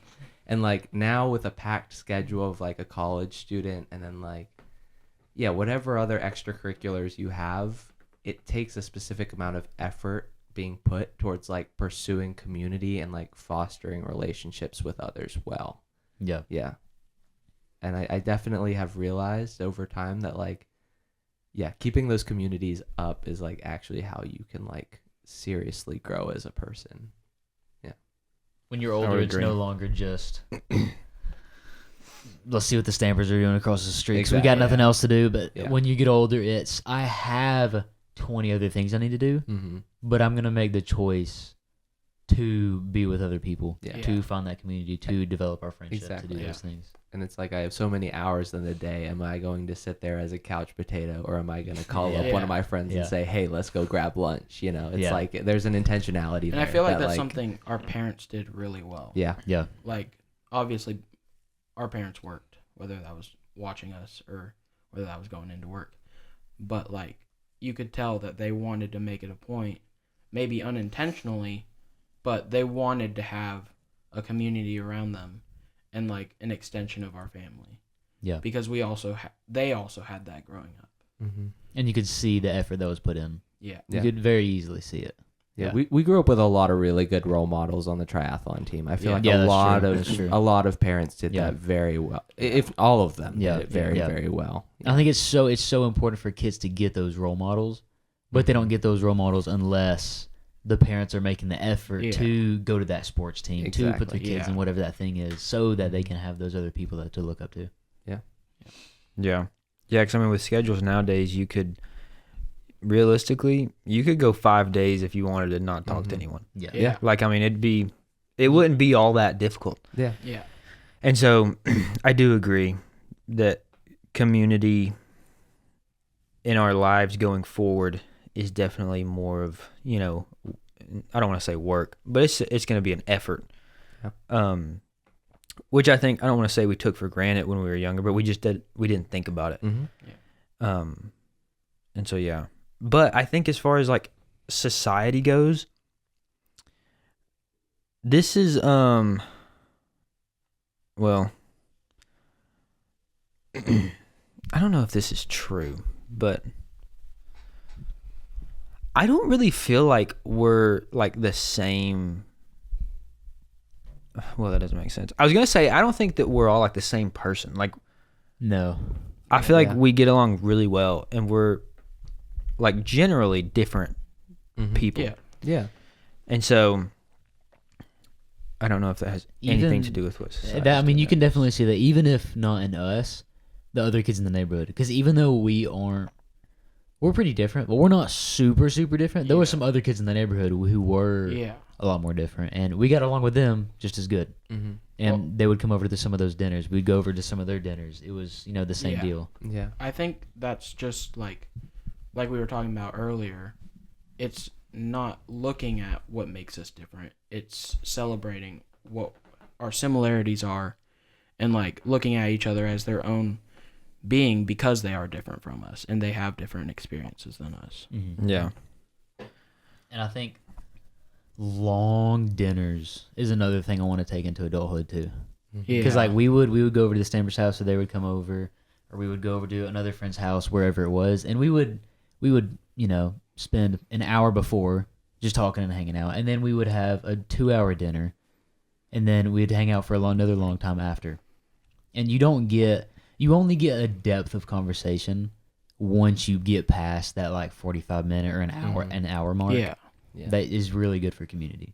Yeah. Like you can't have proper community 30-minute talks at a time. I mean, Yeah. you can, but you only get depth once you get a little bit of length. And Yeah. to that, I think growing up, I kind of thought that like us hanging out was the reason why our parents would always be with each other. You know what I mean? Yeah. Yeah. Like, if we weren't all playing in the same house right now, would y'all's parents be there? But I think now knowing that our parents are probably closer with each other, I don't know, actually. Let's not go that far. But I think there is an equal amount of, like, love and respect for each other between us as there is love and respect for each other Yeah. between them. Yeah. Yeah.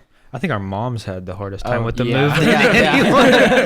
There was a simultaneous growing of relationships between us and then our parents Yeah. as well. I would we say. we moved out of the neighborhood, and we were all like, all right, well, I mean, it's not the best, but Yeah. we'll see you at a dinner. but our moms were like, My mom's like, I can't go over to Holly's house anymore. It's like, Mom, she's 5 minutes away. And she's like, it's not the same. Yeah. But yeah. All right. Well, I guess we'll wrap it up then. Final thoughts? I think we're like the greatest kids our parents could Yeah, ask for. yeah, Facts, really. All right. Well, I hope you enjoyed our stories. I know we didn't like have a super structured, community talk, but I think you'll probably enjoy our stories. Hopefully, maybe, or you can just skip ahead to hear my parents again. Yeah. So, Just have the time skip. if you don't want to listen to our stories, we'll put the timestamp of when our parents are going to be back. So, okay. Well, thank y'all. Thanks, Alex. Thanks, No problem. Andrew. Thanks, Landon. You're welcome. Thank you, Lane. It's really Thank no problem. you, Lane. Oh, it's no Yeah. problem. Really. Trying to beat me for real. Yeah. Thank you. Trying to beat me for Okay. Truly. Okay, we're gone, and y'all can listen to our parents again. Thank y'all. All right, so we're back, and we didn't listen to what our kids said, so we really have no idea what they said. So I guess we'll hear it when everybody else hears it. But we're going to kind of go into a lightning round of just some questions that I think will shine some light and add a little color to the idea of community. So I'm going to throw this question out there. Anybody can take it, and we'll just go through these. But the first question is, what did these years, meaning the years of our friendship, teach you about biblical community that you could not have learned in theory? So just by what did you learn by doing community that you probably would not have learned if you read a book about it? Who wants to take that one? I'll take a stab at it. All right. So, one thing I learned is that when you're in the midst of it, really truly like living your life in community with another family or with a group of families, it's not always going to feel great, but it's always going to be worth it. I found myself, after getting to know Mitchell Hollis, up more times at 3 a.m. than I could have ever imagined, heading to a triathlon or a race or going camping or driving across the state or the country. And in the midst of it, I'm thinking, what did I get? Why did I move to Dalton? This is way too early to be up. I shouldn't be watching the sunrise.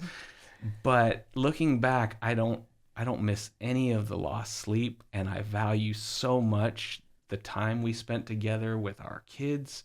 It feels like we didn't sacrifice a single minute of what we could have wrung out with their boys and with our boys and then our expanding family beyond that. And so the time is so worth the investment. And I would have read that in a book and thought, I don't know, yeah, it might be, but is it always going to be? Like, theoretically speaking, you could have somebody tell you that, but I don't think you believe it until you've lived it. I think for me, the answer to this question is it's not always going to turn out how you script it in your head. True. Because I'm a planner. I have a problem with it. I overplan. I plan when I'm going to plan. I think I've gotten better at that. Yes. Through the years. But I'll never forget a time. This is just one of those examples where typically once a year, every other year, we'll do a vacation together, the four of us. You know, you guys have been on some of our anniversary trips. We've been on some of your anniversary trips. And we were planning to go on a really nice trip somewhere. And Alissa, your grandmother passed away. She lives in Hawaii. It was fairly sudden. And so Dean, I think, had to work. I was working at the time, so Holly was going to go with you to Hawaii to the funeral. And then we were going to go later on in the year to a vacation. And I'll never forget, Holly says this time keeps getting earlier every time I tell it, but I swear it was 5 o'clock in the morning. I'm pretty sure it was 5 o'clock in the morning. Dean texted me and said, hey, can you come over here? Well, 5 o'clock, 6 o'clock, 7 o'clock, it doesn't matter. If Dean says, hey, I need you to come over here, something's wrong in my mind, because there's no context, right? It's not like, hey, I want to show you a recipe or something like that. It's, hey, I need you to come over here. So I come over there, and Dean is neck deep in a spreadsheet, and he's like, hey, I think I've got this figured out. I've already talked to the airlines. We can reroute this, redo this. I think our whole family and your whole family need to go to Hawaii. Now, that would be, I could work with that if we're talking 2 weeks out, 3 weeks out. What was it, like it was 3 like days or weekend. 4 days later or something like that? And it was hey, I think we Saturday. all need to go to Hawaii. Okay, number one, I've never been to Hawaii.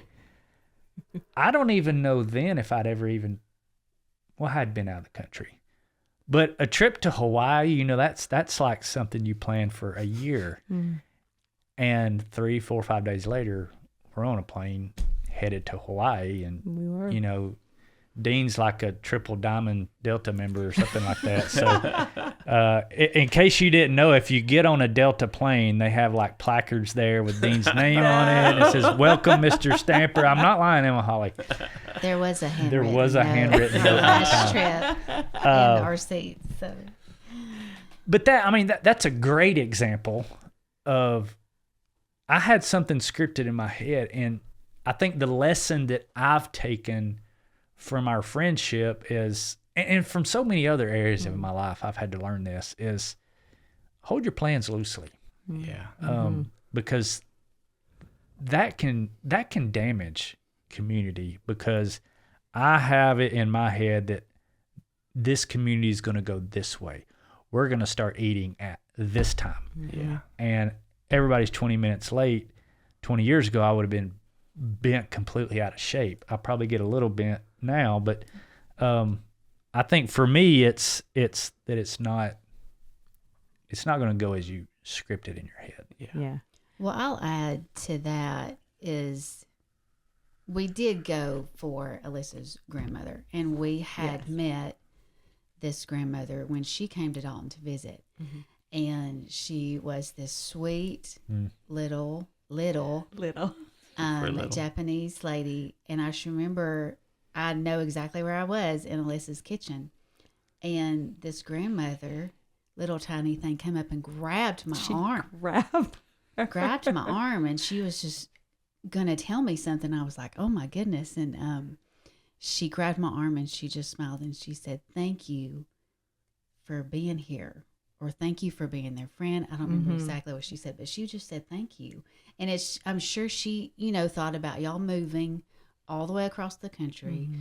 And so, and then she was there and saw, that we just all would pile in your house. And so, but that was really sweet. So we had met her. And then when she passed away, we did want to go to honor her. Yeah. So, and it was a beautiful funeral, really. And the cemeteries in Hawaii, the fresh flowers, that was really, it was just really There's not many places experience. I've been that I'd say I want to go back, and that's one of them. Yeah, it's a special place. But I like the point that you said that you had to learn to just be open to whatever comes. We just went to a seminar or a conference a couple months back, and one of the things we were talking about was small groups and community. And I remember the lady saying, you have to be adaptable, be open to adapting to whatever invite you've put out there, whatever they come back, be able to accommodate, and meet them where they're at. And so I just took that away as just like a really important point too, as we're striving to be better at that and approaching people and inviting them to be adaptable and just meeting where they can meet you. So I like that you made that point as well. Yeah, I'm working on it, Alyssa. You don't got to keep too, reminding Mitchell. me. Okay, next question. How did raising kids change our friendship? I don't think it changed. I think it's always been a part of it. Yeah. Okay, next question. No. I Dean's got a thought here. Yeah, this one is. It's always been a part of it for sure, but I think having that common touch point is what allowed us to become such great friends so quickly, because it's like you see built-in best friends, for your kids growing up, and that's what you hope for, right? Is they're friends with people that want the best for them, and we immediately got plugged into that. I don't think we could have ever picked that for ourselves. I mean, even if you could go and meet all your kids' friends at school and say, oh, I would like that one to be my oldest son's friend and this one to be my youngest son's friend, you couldn't have picked out better than what God gave them just through his own providence in our neighborhood. And so because of that, it's changed the trajectory of their lives. I mean, to have someone at their age who they know not only is a good person, but is rooted in their faith, and you can always count on them to be there for you and to push you to do hard things, and that's what you've always done for us, and that part has changed the trajectory of their lives, but of our lives too, because we saw what's possible at that point.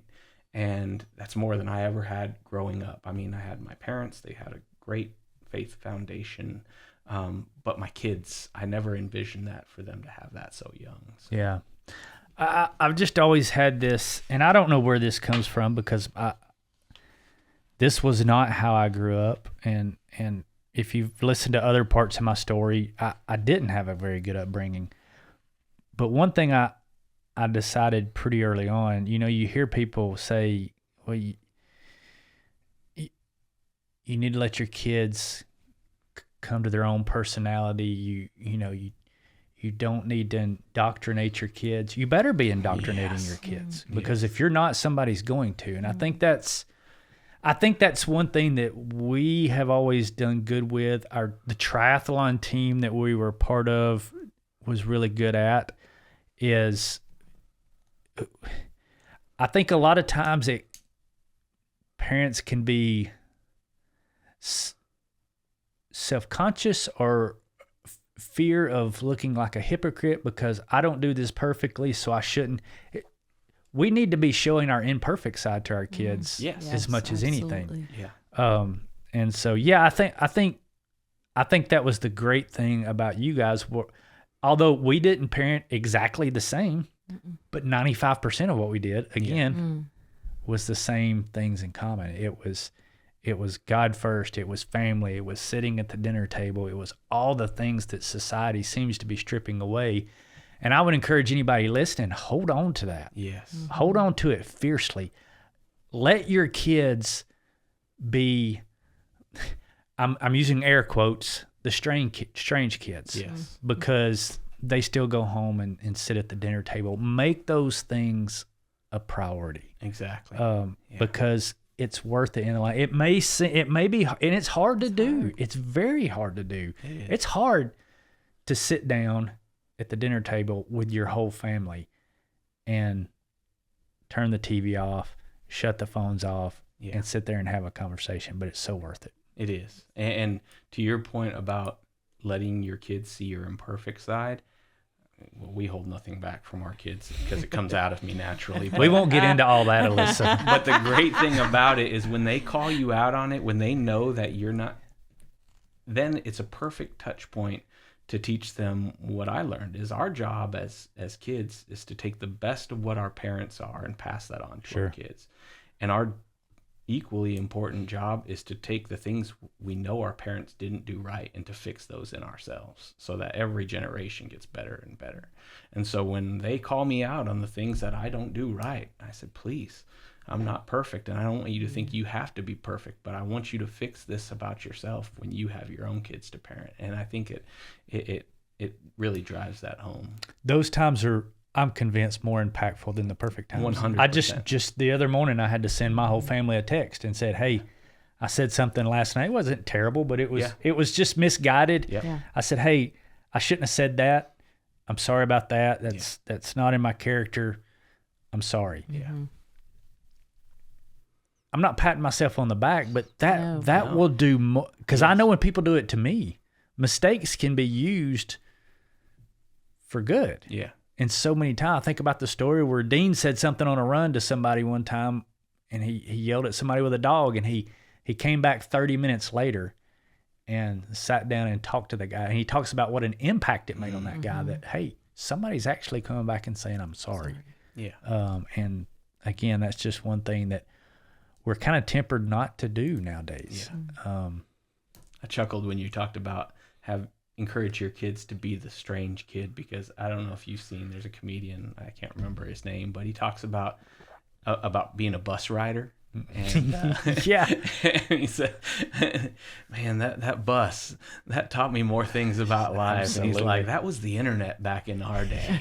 And boy, when you go to the back of that bus, that was the dark web. I had an assigned seat on the front of the bus. That's right. Because Tammy Blevins, she was my bus driver. But I mean, I just think I'm proud of how we raised our kids. I'm proud of the young men and girls that they're coming to be. But I think when you kind of pull the veil back and you let them see the imperfect side, that in an Instagram society, you're taught not to do that. Yes. But I think it's important. Anything there, Wog? No, good word. If you hear me say Wog, that's Holly's nickname. Her name is actually Holly. Okay, let's get a couple more in here and then we'll wrap this up. Here's a good one. This is where we're at right now.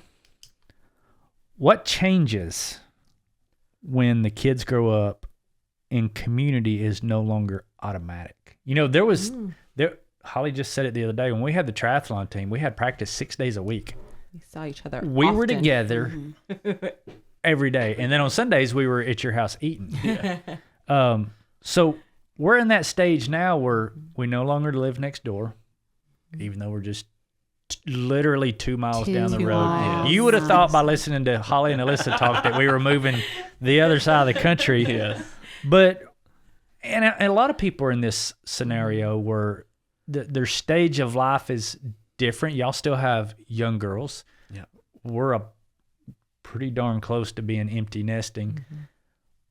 What changes? What do you have to do to keep community intact because a lot of people say, well, that was just the season that we were in and those friends were in that season of life. It shouldn't be that way. Yeah. So I think Speak it's to that. just intentionality. And that's what Alissa and I have done with not being able to just run across the yard and say, you know, you want to have what are coffee y'all or something? cooking for dinner? Yeah.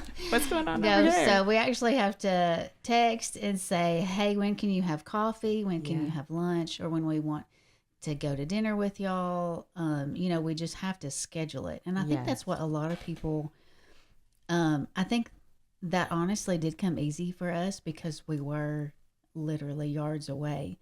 But there are people that don't live in a neighborhood, you know, and if they want to create this community for themselves, they are going to have to reach out and be intentional.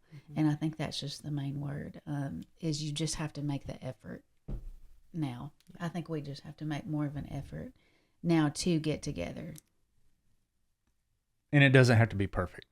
No. Oh. It Oh, doesn't. I think that's, I guess we just had dinner a little while ago and I didn't clean the kitchen up before we came in here.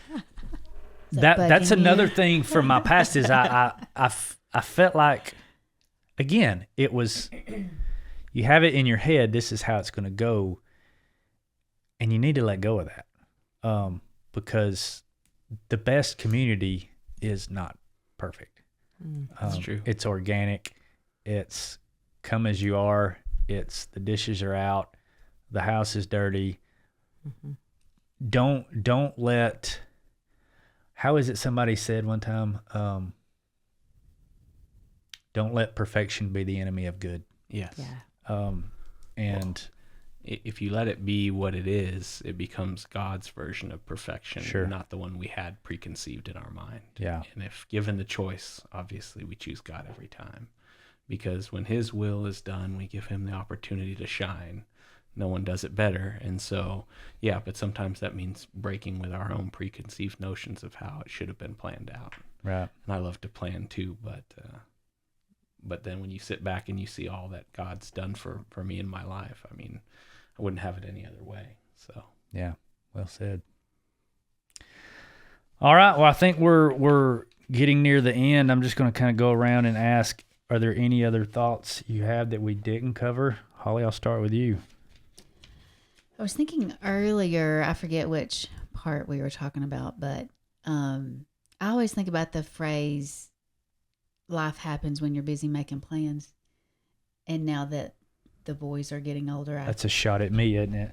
No, not at all. No, I think about like when the kids were younger and we were working towards that national triathlon at the end of the summer, you know, and it was early spring and you're just doing everything to plan for that one thing. Well, there's a lot of life happening Yeah. in between, you know, those months. And so, you know, and when you tell your kid, you don't want your children to miss, you know, because they've, you know, they're planning all these adult things, you know, college and houses and families. And so, which are important things, but you don't want them to miss what's going on while they're planning that, you know. Did I say it right? True. You Life did. happens Yes. when you're busy making plans, yeah. So yeah, I just think about that sometimes, that we just look so forward to the next big thing. We just need to, and that's fine to do that. You just need to be present in the everyday life. Yeah. Well said. Yeah. Alissa. I just think we're just incredibly blessed to have been placed where we were.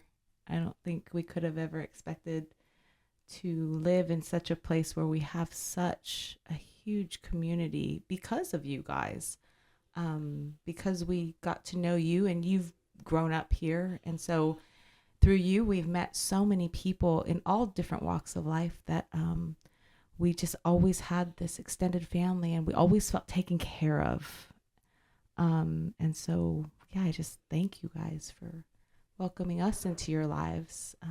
And now half your family And now lives half here. our family That's what I was lives gonna here, say. right? How much family But we were has so come. blessed because I don't think, I mean, in our life together, I know separately we may have had a big extended family through our communities growing up, but we were really blessed with a wonderful community here in Dalton that always took care of us. Yeah. When we had no family here, we were always taken care of.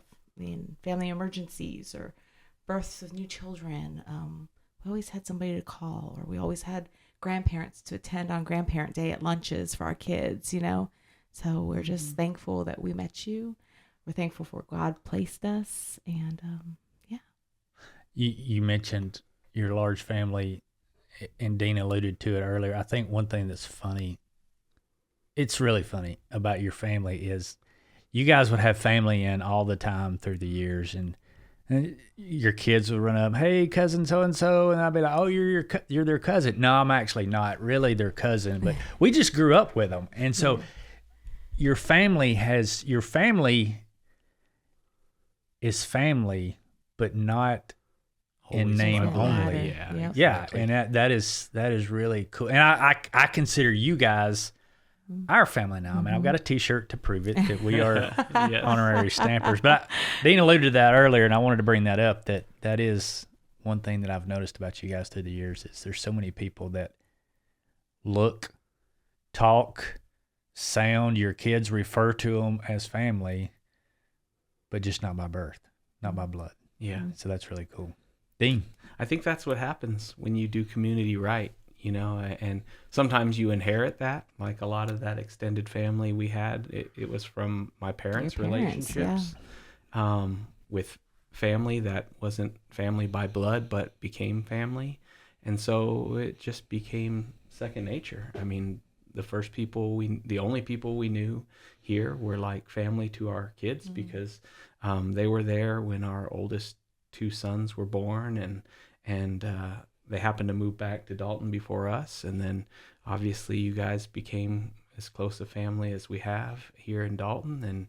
And when you're doing God's version of community, where you're relying wholly on the people around you to live life and to grow and to suffer with and to take care of each other, and then it's closer than most people's real family, because through life circumstances sometimes you separate from your true family, and because of what God calls us to do, though, other people step in to fill that void, right? When you're living like Jesus calls you to live, you can't help but forge those relationships. And sometimes that happens by other people stepping into your life, but it can always happen by you choosing to extend that to others around you. And so that's what I'm going to pray for everyone who takes that next journey into developing a deeper community in their own lives, is that they find that same group of people that are around them that become like their family. Mm-hmm. Because it's no more fulfilling of a life than can be found out there, is when other people become as close to you as anyone could be. Yeah. Well, I just want to say that I mean, this book, it's surely a God thing on how it happened, because chapter 1 of this book was a story that I wrote about you guys leading up to this picture of this family reunion. So if you're watching this, you can see the picture on the screen here is from the Stamper family reunion. And I just wrote this story almost not as a joke, but I just found myself writing one day and I thought, I want to write a story about the Stampers, not knowing Lamppost was starting to take shape at the time. I knew there was some tenets that I knew kind of the structure. I had it in my mind. I knew that biblical worldviews, whether it's I mean, whether it's community or it's contentment, which is the one being written right now, or peace, love, joy, happiness, faithfulness, whatever it is, there's so many worldviews that we've got it wrong right now in our society. And so what I found, you know, a lot of people think, I don't want anybody to think that Mitchell wrote this book from the standpoint of his deep knowledge on community. That is not the case. I learned as I was writing this book. I went Genesis to Revelation to see what I went searching for what the Bible had to say about community, and that's what's in this book. But what amazed me is almost without fail, every tenet or every teaching that I found about community in Scripture, I didn't know that the Bible said it specifically, but I already knew it. And it's because we lived it. Everything from the suffering together to the celebrating together to confessing, all of the tenets of community we've lived. And that's why I say that it's purely God has orchestrated this. And I can't think of a better family to have on the front of this book. I actually had lunch with your pastor today, and he was wanting to know where his royalties are. But we did find out he's not in this picture, so he won't be. No. But Stampers, I mean, this has been a really cool evening, just to sit back and reminisce. But thank you guys for what you've meant to our family. You guys talk about, you know, your grandmother coming up to Holly, and I would say back to your family, thank you for allowing you guys to come out here, and now, you know, so many of them are coming here, and I think you're still trying to recruit. Yeah. We are Several constantly more. trying to recruit. Come to the South.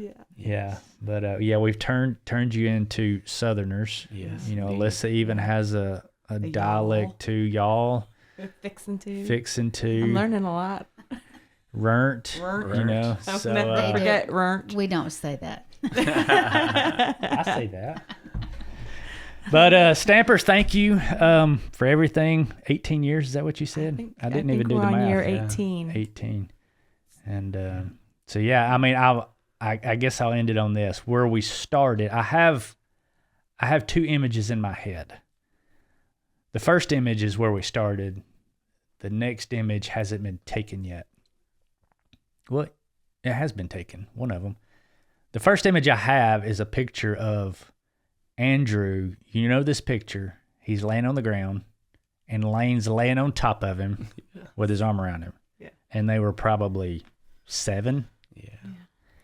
And Andrew and Alex were just recently in Lane's wedding. Yeah. And Lane's about to be in Andrew's wedding. Yes. So I guess that's what I'm saying is we're getting old. We are. Yes. We're getting wise. That's right. But it's been fun 18 years, and here's to 18 more. Amen. Love you guys. We love you y'all guys too. too. Take care.